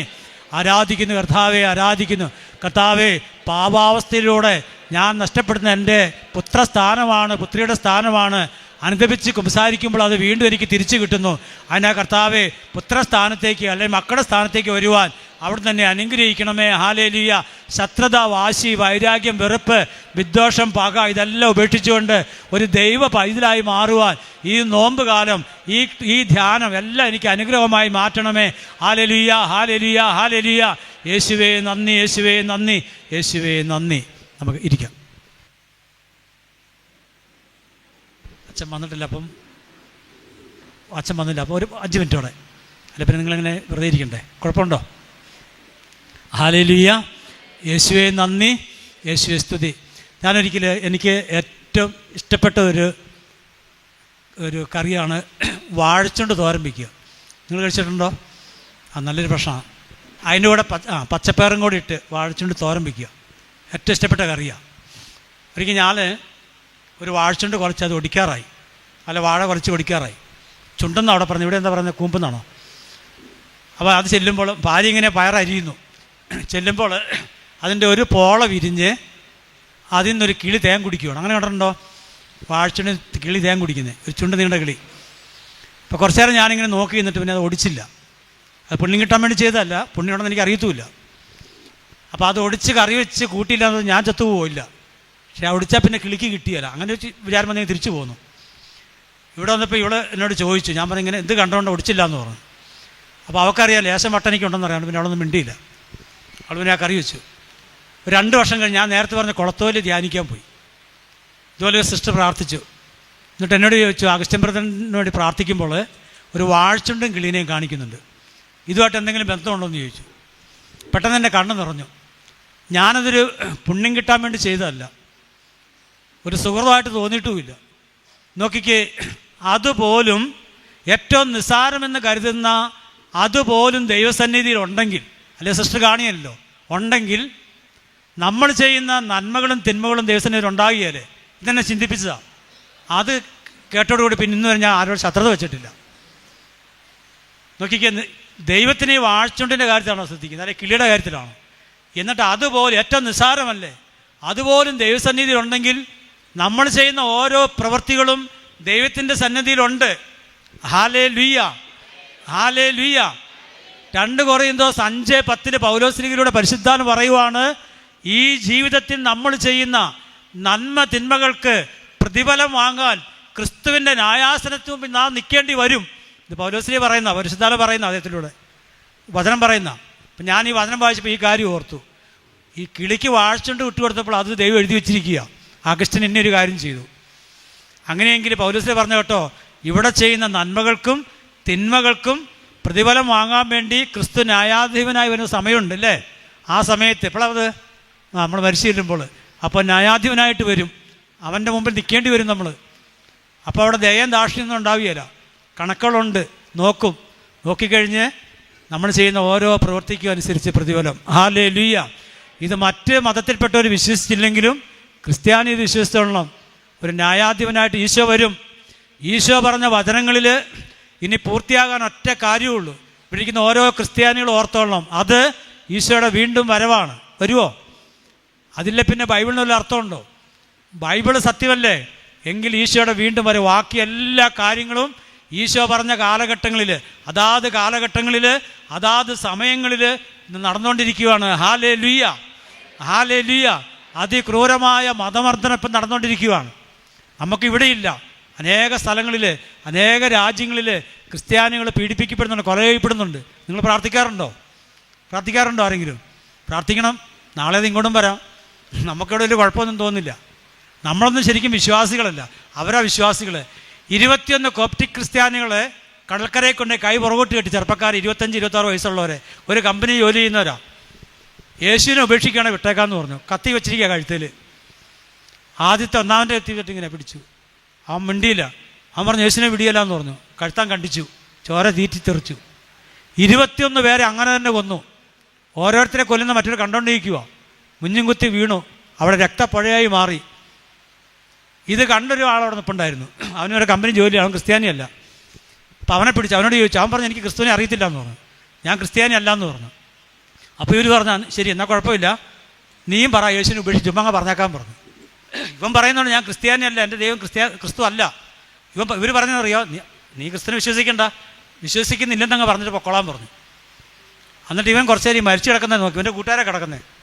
എന്നിട്ട് ഇവൻ പറയുവാണ്, ശ്രദ്ധിച്ച് കേൾക്കേണ്ട കാര്യം ഞാൻ പറയുന്നത്. അവൻ പറയുവാണ് ഈ 21 പേരും എൻ്റെ കൂട്ടുകാരെ, ഞങ്ങൾ ഒരു കമ്പനി പണിയെടുക്കുന്നവരാ. ഇവർ 21 പേരും ഇങ്ങനെ മരിക്കണമെങ്കിൽ, ഈ യേശുവിനെ ഏറ്റുപറഞ്ഞ് മരിക്കണമെങ്കിൽ ഇതിലെന്തോ ഒരു സത്യമുണ്ടെന്ന് ഞാൻ മനസ്സിലാക്കുന്നു. അതുകൊണ്ട് ഇവിടെ വെച്ച് ഞാൻ പറയുന്നു, ഞാൻ ക്രിസ്തുവിൽ വിശ്വസിക്കുന്നു. അവനെയും പിടിച്ച് അവൻ്റെയും കഴുത്ത് കിട്ടി അവനെയും കൊന്നു. 22 പേരെയും വാഴ്ത്തപ്പെട്ട നിലയിലേക്ക് മാർപ്പാപ്പ ഉയർത്തി. 22ാമത്തെ ഒരു ഹിന്ദുവാ, ക്രിസ്ത്യാനിയല്ല. അവനെ മാമോദിസ മുക്കി, മരിച്ച ശേഷം മാമോദിസ മുക്കാൻ ഉണ്ടെന്ന് തോന്നി, എനിക്കറിയില്ല അതിനെപ്പറ്റി. മാമോദിസ മുക്കി അവനെ വിശുദ്ധ പദവിയിലേക്ക് ഉയർത്താൻ പോവുക. ഹല്ലേലൂയ. അപ്പോൾ അവരാണോ വിശ്വാസികൾ, നമ്മളാണോ? നമുക്കൊരു നിസ്സാര തകർച്ചകൾ വരുമ്പോൾ, ഞാൻ എൻ്റെ കാര്യം പറഞ്ഞു, നിസ്സാരമായ തകർച്ചയും പരാജയം വരുമ്പോൾ ദൈവത്തെ പഴിച്ച് ആ തകർച്ചയും പഴിച്ചിരിക്കുന്നവരാണ് ഞാനൊക്കെ. അപ്പോൾ ഇവരോ? അപ്പോൾ അവരെ എങ്ങനെ വിളിക്കണം? നേരത്തെയുടെ വിശ്വാസത്തെപ്പറ്റി അച്ഛൻ പറഞ്ഞു എനിക്ക് തോന്നുന്നത്. ഒരു ശാന്തമായ കടലിലൂടെ കപ്പൽ ഓടിക്കുന്നൊരു കപ്പിത്താൻ, അതിന് വലിയ കാര്യമായിട്ട് കഴിവൊന്നും വേണ്ട, കപ്പൽ ഓടിക്കാൻ പഠിച്ചാൽ മതി. ഏത് കപ്പിത്താനും ഓടിക്കാൻ പറ്റും. ഈ കടൽ കാറ്റും കോളും ഉണ്ടായി ഉയരുന്നു, തിരകൾ ഉയരുന്നു, കാറ്റ് തിര, അതിനെ മറികടന്ന് പോകുന്നവനാണ് യഥാർത്ഥ കപ്പിത്താൻ. അതിനെ മറികടന്ന് ലക്ഷ്യസ്ഥാനത്തെത്തിക്കുന്നതാണ് യഥാർത്ഥ കപ്പിത്താൻ. ഇതുപോലെ പ്രശാന്തമായ കടലിലൂടെ അറിയാവുന്നവർക്കൊക്കെ കപ്പലോടിക്കാം. ഇതുപോലെ നമ്മുടെ ജീവിതത്തിൽ ശാന്തതയും സമാധാനവും അനുഗ്രഹമൊക്കെ ഉള്ളപ്പോൾ നമുക്കൊക്കെ ദൈവത്തെ വിശ്വസിക്കാം. പറയും പോലെ നമുക്ക് ദൈവത്തെ വിശ്വസിക്കാം. എന്നാൽ ജീവിതത്തിലേക്ക് പ്രതികൂലങ്ങൾ കടന്നു വരുമ്പോൾ, ഇപ്പോൾ ഈ കോപ്റ്റിക് ക്രിസ്ത്യാനികളെ പോലെ, അല്ലെങ്കിൽ മതമർദ്ദനയൊക്കെ സ്ഥലങ്ങളിലെ പോലെ, അല്ലെങ്കിൽ തകർച്ചകൾ, പരാജയങ്ങൾ, നഷ്ടങ്ങൾ, രോഗപീഠകൾ, ഇതൊക്കെ കടന്നു വരുമ്പോൾ നമ്മളെങ്ങനെ നിൽക്കുന്നു? ദൈവവിശ്വാസത്തിലാണോ അല്ലയോ? അവിടെയാണ് ഒരു വിശ്വാസിനെ തിരിച്ചറിയുന്നത്. ഹല്ലേലൂയ, സർവ്വത്തി ഹല്ലേലൂയ, ഹല്ലേലൂയ. അപ്പം അതുകൊണ്ട് പ്രിയപ്പെട്ടവരെ, നമ്മളൊരു പ്രത്യേക കാലഘട്ടങ്ങളിലൂടെ കടന്നു പോവുക. എത്ര പേരെ ചിന്തിക്കണമെന്ന് എനിക്ക് അറിഞ്ഞുകൂടാ. മതമർദ്ദനമില്ലാത്ത സ്ഥലങ്ങളില്ല, രാജ്യങ്ങളില്ല. ക്രിസ്ത്യൻ രാഷ്ട്രത്തിൽ പോലും പ്രശ്നം ഉണ്ടായിക്കൊണ്ടിരിക്കുക. പിന്നെ ഭാരതത്തെ ചില സ്ഥലങ്ങളിൽ, ചില സംസ്ഥാനങ്ങളിൽ ഒക്കെ ഉണ്ടാകുന്നുണ്ട്. നമ്മൾ അവരെവരെയും കുറ്റം പറയരുത്. നമ്മുടെ വഴികളെ നേരെയാക്കേണ്ട സമയമാണിത്. ക്രിസ്ത്യാനിക്ക് എപ്പോഴും കാട് കയറുന്ന വഴികളല്ല ഉള്ളത്, അവന് നേർവഴിയുണ്ട്. ആ വഴി ക്രിസ്തുവാണ്. ആ വഴിയെ ചേർന്ന് നിൽക്കേണ്ടവരാണ് നമ്മളീ ഭൗതികമായ കാര്യങ്ങൾക്ക് ഇത് ചോദിക്കേണ്ട, പ്രാർത്ഥിക്കേണ്ട എന്നുള്ള അർത്ഥമല്ല ഞാൻ പറയുന്നത്. അതിനുവേണ്ടി മാത്രം ശ്രദ്ധ വെച്ച് ഓടേണ്ടവരല്ല നമ്മൾ. ഈ ഇടയ്ക്ക് ഒരു അമ്മച്ചി എന്നും പള്ളി വരുന്നുണ്ട്, 10-25 ദിവസം. പിന്നെ അമ്മച്ചിനെ കണ്ടില്ല. അപ്പം ഞാൻ ചോദിച്ചു, ഇതുണ്ടായ സംഭവം, ഉദാഹരണം പറയുന്നല്ല. അപ്പം ഞാൻ ചോദിച്ചു, ഇപ്പം എൻ്റെ പള്ളി കാണാത്ത 25 ദിവസത്തേക്കുള്ളൊരു ഉടമ്പടിയായിരുന്നു പള്ളി വരാനുള്ള, പിന്നെ പള്ളി വരണ്ട. അപ്പോൾ ആലോചിച്ച് നോക്കിക്കേ, ആ അമ്മച്ചി പള്ളി വരുന്നത് എന്തിനാ? ഈശോയുടെ സ്നേഹം ഉണ്ടായിട്ടാണോ? അല്ല. ഈശോയുടെ സ്നേഹമുള്ളവരെന്നും പള്ളി വരും, കാരണം ഈശോ ബലിയല്ലേ ഇത്. അപ്പോൾ അത് ആ കാര്യം സാധിക്കുന്നതിന് വേണ്ടിയുള്ളൊരു സ്നേഹമാണ് അത്. ഈയിടെ ഞാൻ 6 മാസത്തേക്ക് ഒരു ദിവസം മുടങ്ങാതെ കുരിശിൻ്റെ വഴിയില്ലേ, എൻ്റെ ഒരു കാര്യം സാധിക്കാൻ വേണ്ടിയാണ്. എനിക്കത് കിട്ടിയില്ല ഈ 6 മാസം കഴിഞ്ഞിട്ട്. 6 മാസം ആലോചിച്ച് എനിക്ക് ഒറ്റ ദിവസം പോലും മുടങ്ങിയില്ല. എത്ര തിരക്കുണ്ടെങ്കിലും എത്ര ക്ഷീണമാണ് ഞാൻ ചെല്ലും, ഇത് സാധിച്ചു കിട്ടാൻ വേണ്ടിയാണ്. പക്ഷേ 6 മാസം കഴിഞ്ഞിട്ട് എനിക്കത് കിട്ടിയില്ല. എനിക്ക് വേണ്ടി പ്രാർത്ഥിച്ച എൻ്റെ ഒരു കൂട്ടുകാരൻ, കൗൺസിൽ ചെയ്യുന്ന ആളാണ്. അപ്പോൾ ഞാൻ ഈ കാര്യം പറഞ്ഞു. അപ്പോൾ ആ കൂട്ടുകാരൻ എന്നോട് ചോദിച്ചു, അഗസ്റ്റിന് എന്തിനു വേണ്ടി അത് ചെയ്തതെന്ന് ചോദിച്ചു. ഞാൻ പറഞ്ഞു ഇങ്ങനെ കാര്യം കിട്ടാൻ വേണ്ടിയാണ്. ഇവൻ ചിരിച്ചു. ഇവൻ പറഞ്ഞു, അഗസ്റ്റിന് ഈ ചെയ്തത് ഈശോയോടുള്ള സ്നേഹത്തെ പ്രതിയല്ല, കാൽവരിയിൽ എനിക്ക് വേണ്ടി ബലിയായ ഈശോയുടെ ക്രൂശ് മരണത്തിൻ്റെയും പാടുപീടയും ഓർത്ത് ആ ഈശോയോടുള്ള സ്നേഹം കൊണ്ടല്ല ഈ കുരിശിൻ്റെ വഴി ചെല്ലിയത്. പിന്നെ എന്തിനാ? എൻ്റെ ഒരു കാര്യം സാധിച്ച് കിട്ടാൻ വേണ്ടിയിട്ട്, എൻ്റെ ഒരു കാര്യം കിട്ടാൻ വേണ്ടിയിട്ട്, അതുകൊണ്ടാണ് കിട്ടാതെ പോയെന്ന് പറഞ്ഞു. എന്നിട്ട് പറഞ്ഞു, അഗസ്റ്റിനെ, എന്ത് ഭക്താഭ്യാസം കാണിക്കുന്നുണ്ടോ അത് ഈശോയോടുള്ള സ്നേഹത്തെ പ്രതി ആയിരിക്കണം. നിനക്കൊരു അനുഗ്രഹം തരുമോ തരാതിരിക്കുക, ഒക്കെ ദൈവം തരികയില്ലേ? ഇതൊക്കെ ചോദിച്ചിട്ടാണോ കഴിഞ്ഞ കാലങ്ങളിൽ കിട്ടിയത്? ഞാൻ ധ്യാനം കൂടിയിട്ട് 33 വർഷമായി. ഈ 33 വർഷത്തിന് മുമ്പ് നീ ഇതൊക്കെ ചോദിച്ചിട്ടാണോ ദൈവം തന്നേ? അല്ല. ഇതൊക്കെ ദൈവം തരുന്നതല്ലേ. വിശുദ്ധരൊക്കെ ധാരാളം ഭക്താഭ്യാസങ്ങൾ കാണിക്കുക. നിങ്ങൾ വായിച്ചിട്ടില്ലേ? അത് സ്വയം പീഡിപ്പിക്കുമായിരുന്നു, പട്ടിണി കിടക്കുമായിരുന്നു വിശുദ്ധർ. അതെന്തിനു വേണ്ടിയായിരുന്നു? ഞാൻ അങ്ങനെയൊക്കെ ചെയ്തിട്ട് എനിക്ക് കിട്ടിയില്ല. അതെന്താണ് കിട്ടാതെ പോയത്? ഞാൻ ചെയ്തതെല്ലാം എൻ്റെ ജീവിതത്തിലെ ചില ഭൗതികമായ ആവശ്യങ്ങൾക്ക് വേണ്ടിയാണ്. വിശുദ്ധർ ചെയ്യുന്നതെല്ലാം ഈശോയോടുള്ള സ്നേഹത്തെ പ്രതി, ഒന്ന് ഏറ്റവും വലുതാണ് ഈശോയോടുള്ള സ്നേഹത്തെ പ്രതി, 2 ആത്മാക്കളുടെ രക്ഷയെ പ്രതി. ഞാൻ പറഞ്ഞ് മനസ്സിലാവുന്നുണ്ടോ? മറ്റുള്ളവരുടെ പാപത്തിൽ നശിച്ചു പോകുന്ന ആത്മാക്കളുടെ വീണ്ടെടുപ്പിന് വേണ്ടി രക്ഷയെ പ്രതിയാണ് വിശുദ്ധരെല്ലാം പാടുപീടുകൾ സഹിച്ചത്. അവരെല്ലാം ത്യാഗങ്ങൾ അനുഷ്ഠിച്ചത്, ഭക്താഭ്യാസം കാണിച്ചത്. ഇതാണ് അവരും ഞാനുമായിട്ടുള്ള വ്യത്യാസം. ഞാൻ കാണിച്ച എല്ലാ ഭക്താഭ്യാസവും എനിക്ക് ചില കാര്യങ്ങൾ സാധിച്ചു കിട്ടാൻ വേണ്ടിയാണ്. പ്രിയപ്പെട്ടവരെ, അതല്ല നമ്മുടെ ലക്ഷ്യം. ഈശോയുടെ സ്നേഹത്തെ പ്രതിയാണ്. നാം വിശുദ്ധ കുർബാനയ്ക്ക് വരുന്നത് ചില കാര്യങ്ങളെ സാധിച്ചു കിട്ടാൻ വേണ്ടിയല്ല, അത് ഈശോയോടുള്ള സ്നേഹത്തെ പ്രതിയാണ്. ഈശോയുടെ അതിൽ വിശുദ്ധരൊക്കെ കുർബാന അർപ്പിക്കുമ്പോൾ ചിലർ കരയും, ചിലർ നിശ്ചലമായി പോകുന്നൊക്കെ ഞാൻ വായിച്ചിട്ടുണ്ട്. ഈശോയുടെ സ്നേഹം നിറയുമ്പോഴാണ്. ഇതാണ് നമ്മുടെ ജീവിതത്തിൽ ആവശ്യം. എന്ത് ചെയ്യുമ്പോഴും ഈശോയുടെ സ്നേഹത്തെ പ്രതി ആയിരിക്കണം. ജപമാല ചെല്ലുമ്പോഴും അത് ഈശോയുടെ സ്നേഹത്തെ പ്രതിയാണ്. കാരണം ഈശോയുടെ ജനനം, പാടുപീഠ, മരണം, ഉദ്ധാനം, സ്വർഗാരോഹണമൊക്കെയല്ലേ നമ്മളത് ധ്യാനിക്കുന്നത്. അപ്പോൾ അതൊക്കെ ഈശോയുടെ സ്നേഹത്തെ പ്രതിയാണ് ക്രിസ്ത്യാനികൾ ചെയ്യേണ്ടത്. മറ്റുള്ളവർക്കത് അറിയത്തില്ല. അറിഞ്ഞ ധാരാളം ക്രിസ്ത്യാനികൾ അങ്ങനെ ചെയ്യുന്നുമുണ്ട്. ഹല്ലേലൂയ, സ്വരമറ്റി ഹല്ലേലൂയ. യേശുവേ നന്ദി, യേശുവേ സ്തുതി. കമല എന്നൊരു ആദിവാസി സ്ത്രീ ഒരു കുഞ്ഞിനെ കിട്ടാൻ വേണ്ടി ധ്യാനിക്കാൻ പോയതാണ്. അവളൊരു ആദിവാസിപ്പെട്ടതാണ്. ധാരാളം മന്ത്രവാദങ്ങളും ആചാര അനുഷ്ഠാനങ്ങളും അവളുടെ മതത്തിൽ അവൾ ചെയ്തു. കിട്ടാതെ വന്നപ്പോഴാണ് ധ്യാനം കൂടാൻ പോയത്. പരിചയപ്പെട്ട് ഞങ്ങൾ തമ്മിൽ. ഞാൻ ചോദിച്ചു, കുഞ്ഞുണ്ടായോ? ധ്യാനം കൂടിയിട്ട് 5 വർഷമായി കുഞ്ഞുണ്ടായിട്ടില്ല. അപ്പോൾ എനിക്കൊരു അതിശയമായിപ്പോയി. കാരണം ഞങ്ങളാണെങ്കിൽ ഞാനൊക്കെ ചെയ്യുന്ന പിന്നെ അടുത്ത സ്ഥലം നോക്കും, വേറെ ധ്യാന സെൻ്റർ നോക്കും, വേറെ പ്രാർത്ഥന നോക്കും, പിന്നെ എവിടെയും വേറെ ഉടമ്പടി ഉണ്ടോ നോക്കും. പക്ഷെ ഇവള് പോയില്ല. ഞാൻ ചോദിച്ചു, അതിൻ്റെ സങ്കടമില്ലേ? അപ്പോൾ ഈ കമല പറയുന്നതാണ്, ഈ അൾത്താരിൽ നിന്ന് ഞാൻ പറയുന്ന കാര്യം നുണ പറയുകയല്ല ഒരു കാര്യവും. ഈ കമല പറയുന്നതാണ്, ഞാൻ ധ്യാനം കൂടാൻ പോയതൊരു കുഞ്ഞിന് വേണ്ടിയാണ്. പക്ഷേ ആ ധ്യാനത്തിൽ എനിക്ക് കിട്ടാവുന്ന ഏറ്റവും വലിയൊരു നിധി, അതേ വാക്കാണ് ഉപയോഗിച്ചത്, എനിക്ക് കിട്ടാവുന്ന ഏറ്റവും വലിയ നിധി കർത്താവായ ക്രിസ്തുവിനെ കിട്ടി. Hallelujah, hallelujah. പ്രിയപ്പെട്ടവരെ, ഒരു ആദിവാസി സ്ത്രീ എൻ്റെ മുഖത്ത് നോക്കി പറഞ്ഞതാണ്. ക്രിസ്ത്യാനിയ എൻ്റെ മുഖത്തേക്ക് നോക്കി പറയുവാണ്, ഞാൻ ധ്യാനം കൂടാൻ പോയത് കുഞ്ഞിന് വേണ്ടിയാണ്. എനിക്ക് കുഞ്ഞ് വിഷയമല്ല, കുഞ്ഞുണ്ടാവുകയോ ഉണ്ടാകാതിരിക്കട്ടെ, പക്ഷേ എനിക്ക് കിട്ടാവുന്ന ഏറ്റവും വലിയ നിധി അത് കർത്താവായ ക്രിസ്തുവാണ്. ഇന്ന് ധ്യാനം കൂടിയിട്ട് 5 വർഷമായി. അവൾ മാമോദീസ മുങ്ങി, അവളുടെ ഭർത്താവും. എൻ്റെ ഇടവകയിലാണ് അവളിപ്പോൾ താമസിക്കുന്നത്. അനേക സ്ഥലത്തോട് സാക്ഷ്യം പറയുവാണ് യേശുവിനെ കണ്ടെത്തിയ കാര്യം. പ്രിയപ്പെട്ടവർ, ഈ ഒരു വാക്ക് കേട്ട സത്യത്തിൽ എൻ്റെ കണ്ണ് നിറഞ്ഞു. ഞാൻ എത്രയോ സ്ഥലങ്ങളിൽ യേശുവിനെ തള്ളി പറഞ്ഞിട്ടുണ്ട്. എനിക്ക് ചില കാര്യങ്ങൾ കിട്ടാകുമ്പോൾ യേശുവിനെ ദേഷ്യപ്പെട്ടിട്ടുണ്ട്, യേശുവിനെ അവഗണിച്ചിട്ടുണ്ട്, പ്രാർത്ഥിക്കാതിരുന്നിട്ടുണ്ട്. നോക്കിക്കേ, ഒരു കുഞ്ഞിന് വേണ്ടി ദാഹിച്ചു പോയ സ്ത്രീയെ, കല്യാണം കഴിഞ്ഞ് 7 വർഷമായിട്ട് കുഞ്ഞുണ്ടാകാത്ത സ്ത്രീയാണ്. അത് കിട്ടാതെ വന്നപ്പോൾ ആദിവാസി സ്ത്രീ, അവൾ മാംസവും മുങ്ങിയിട്ടില്ല. അതാണ് 1 പത്രോസ് 3:15 ക്രിസ്തുവിനെ ഹൃദയത്തിൽ രാജാവായി പൂജിക്കുക. നമ്മളോട് പറയുക ദൈവം. ഇന്ന് ഇത് അന്ന് പറഞ്ഞതാ, വീണ്ടും പറയുക, ക്രിസ്തുവിനെ ഹൃദയത്തിൽ പൂജിക്കുക. ക്രിസ്തു ഹൃദയത്തിൽ പൂജിക്കപ്പെട്ടാൽ, ശ്രദ്ധിച്ച് കേട്ട്, ഈ ലോകത്തിലുള്ള ഒരു ശക്തിക്കും തകർക്കാൻ പറ്റിയല്ല ആ വ്യക്തിനെ. ചില നൊമ്പരങ്ങളും ചില മുറിപ്പാടുകളൊക്കെ ഉണ്ടാക്കാൻ പറ്റും, പക്ഷെ താർത്ത് കളയല. എന്തുകൊണ്ടാ? ക്രിസ്തു രാജാവായി ഉള്ളിലുണ്ട്, പൂജിക്കുക. അതാ പത്രോസിനെ പറഞ്ഞത്. അപ്പോസ്തലന്മാരും മരിക്കാൻ തയ്യാറായത് യേശുവിനെ കണ്ടപ്പോൾ, യേശുവിനെ പിടിച്ചപ്പോൾ ഇട്ടിട്ട് പോയല്ലേ ഇവരെല്ലാം. പിന്നെ എന്തുകൊണ്ട് അവർ യേശുവിന് വേണ്ടി മരിക്കാൻ തയ്യാറായി, രക്തസാക്ഷിയായി തീർന്നു? അതെന്തുകൊണ്ടാ?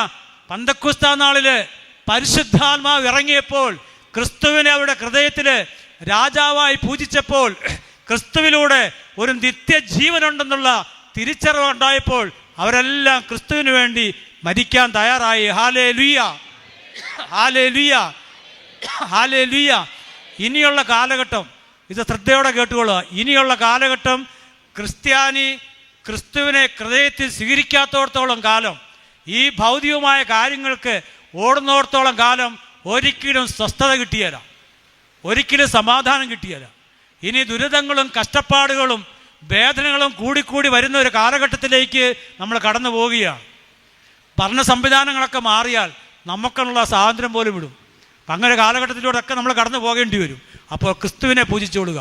നമുക്ക് ആവശ്യമായതെല്ലാം ദൈവം തരുമെന്നേ. എൻ്റെ മകൻ ആവശ്യമായതെല്ലാം കൊടുക്കേണ്ട കടമ എനിക്കില്ലേ? എൻ്റെ മോള് അവൾക്ക് വിവാഹപ്രായമായാൽ അവളെ കെട്ടിച്ചു വിടാമെന്നുള്ള കടമ അപ്പനാ എനിക്കില്ലേ?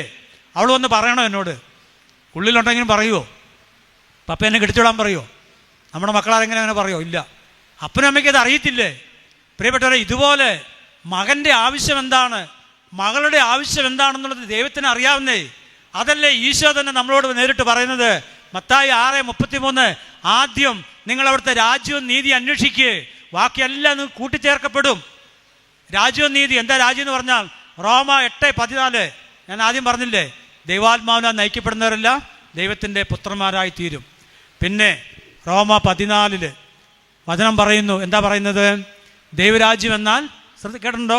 ഭക്ഷണവും പാനീയമല്ല, പരിശുദ്ധാത്മാവിലുള്ളൊരു ജീവിതമാണ്. പരിശുദ്ധാത്മാവ് നിറയാൻ നിങ്ങൾ പ്രാർത്ഥിക്കുക, അത് സ്വീകരിക്കുക. അപ്പോൾ ബാക്കിയുള്ളതെല്ലാം, ബാക്കി എന്താ, നമുക്ക് ഈ ലോകത്ത് കിട്ടേണ്ട കാര്യങ്ങൾ നമുക്ക് തരും. Hallelujah, hallelujah. ആ പുത്രസ്ഥാനത്ത്, പുത്രിയുടെ സ്ഥാനത്ത് നിന്നുകൊണ്ട് കർത്താവേ എനിക്കിത് വേണം എന്ന് പറയണം. ഇനി തന്നില്ലെങ്കിൽ അവിടത്തേക്ക് ഇഷ്ടമാണെന്നും കൂടെ പറയണം. ഞാനങ്ങനെ പ്രാർത്ഥിക്കുന്നത്. അങ്ങേക്ക് ഇഷ്ടമാണെങ്കിൽ 30 വർഷം പ്രാർത്ഥിച്ചിട്ട് കിട്ടാത്ത കാര്യമുണ്ട് എൻ്റെ ജീവിതത്തിൽ. 31 വർഷം ഞാൻ ധ്യാനം കൂടിയിട്ട് ഞാൻ പരാതിപ്പെട്ടിട്ടില്ല. അത് ദൈവത്തിന് ഇഷ്ടമല്ല, ഇഷ്ടമാണ്. ഇത്ര എൻ്റെ പ്രാർത്ഥനയുള്ളൂ. ഹല്ലേലൂയ, സർവ്വത്തി ഹല്ലേലൂയ. യേശുവേ നന്ദി, യേശുവേ സ്തുതി. നമുക്ക് ഒന്നുകൂടെ എഴുന്നേറ്റിരിക്കാം. സമയം അച്ഛൻ വരുന്നുണ്ട് തോന്നുന്നു. ഒന്നും കൂടെ എഴുന്നേറ്റിരിക്കാം. അടുത്ത കരങ്ങളൊന്ന് ഉയർത്തി അങ്ങ് പിടിച്ചുകൊള്ളുക. കർത്താവായ ക്രിസ്തുവിനെ ഹൃദയത്തിൽ പൂജിക്കണം.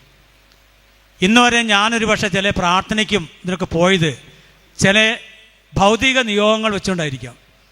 തെറ്റാന്നല്ല പറയുന്നത്. എന്നാൽ അതല്ല, അതിനപ്പുറത്തേക്ക് എനിക്ക് ക്രിസ്തുവിനെ എൻ്റെ ഹൃദയത്തിൽ രാജാവായി പൂജിക്കണം. കമല എന്ന ആദിവാസി സ്ത്രീ പറഞ്ഞതുപോലെ എനിക്ക് കിട്ടാവുന്ന ഏറ്റവും വലിയ നിധിയാണ് യേശു ക്രിസ്തു. അത് സ്വീകരിക്കണം. ഈ നോമ്പുകാലം വിശുദ്ധീകരിക്കപ്പെട്ട് പാപത്തെ ഉപേക്ഷിച്ച് മകളുടെ സ്ഥാനത്തേക്ക് എനിക്ക് വരണം. പരിശുദ്ധാത്മാവ് നിറയണം. ഈ ഒറ്റ ചിന്തയിലൂടെ ഒന്നോടെ സ്തുതിച്ച് പ്രാർത്ഥിക്കാം. Hallelujah, hallelujah, hallelujah. ദൈവമേ, സ്തുതിച്ച് പ്രാർത്ഥിക്കുന്ന കർത്താവേ, പത്രോസ്ലിയ പറഞ്ഞതുപോലെ ഇതാ കർത്താവായി ക്രിസ്തുവിനെ എൻ്റെ ഹൃദയത്തിൽ പൂജിക്കപ്പെടാൻ ഞാൻ ആഗ്രഹിക്കുന്ന കർത്താവേ, നന്നായി ഒരുങ്ങി പാപത്തെ ഉപേക്ഷിച്ച് കുമ്പസാരിച്ച് പുത്രസ്ഥാനത്തേക്ക്, പുത്രിയുടെ സ്ഥാനത്തേക്ക് വരുവാൻ അവിടെ തന്നെ അനുഗ്രഹിക്കണമേ, അഭിഷേകം ചെയ്യണമേ. ഹല്ലേലൂയ, യേശുവേ, യേശുവേ, യേശുവേ. Hallelujah, hallelujah, hallelujah. പ്രത്യേകമായിട്ട് അഗസ്റ്റിൻ ബ്രദറിനെ ദൈവത്തിന്റെ കയ്യിലേക്ക് സമർപ്പിക്കാം. കുടുംബത്തെയും നിയോഗത്തെയും എല്ലാം തമ്പുരാന്റെ മുന്നിലേക്ക് സമർപ്പിച്ചുകൊണ്ട് ഇരു കൈകളും സ്വർഗ്ഗത്തിലേക്ക് ഉയർത്തി സ്തുതിച്ച് പ്രാർത്ഥിക്കുന്നു. Hallelujah, hallelujah, hallelujah, hallelujah, hallelujah. യേശുവേ നന്ദി, യേശുവേ സ്തുതി, യേശുവേ ആരാധന, യേശുവേ hallelujah, hallelujah, hallelujah, hallelujah, hallelujah, hallelujah, hallelujah. യേശുവേ നന്ദി, യേശുവേ സ്തുതി, യേശുവേ ആരാധന, ഹല്ലേലൂയ, ഹല്ലേലൂയ, ഹല്ലേലൂയ. യേശുവേ നന്ദി, യേശുവേ സ്തുതി, യേശുവേ മഹത്വം.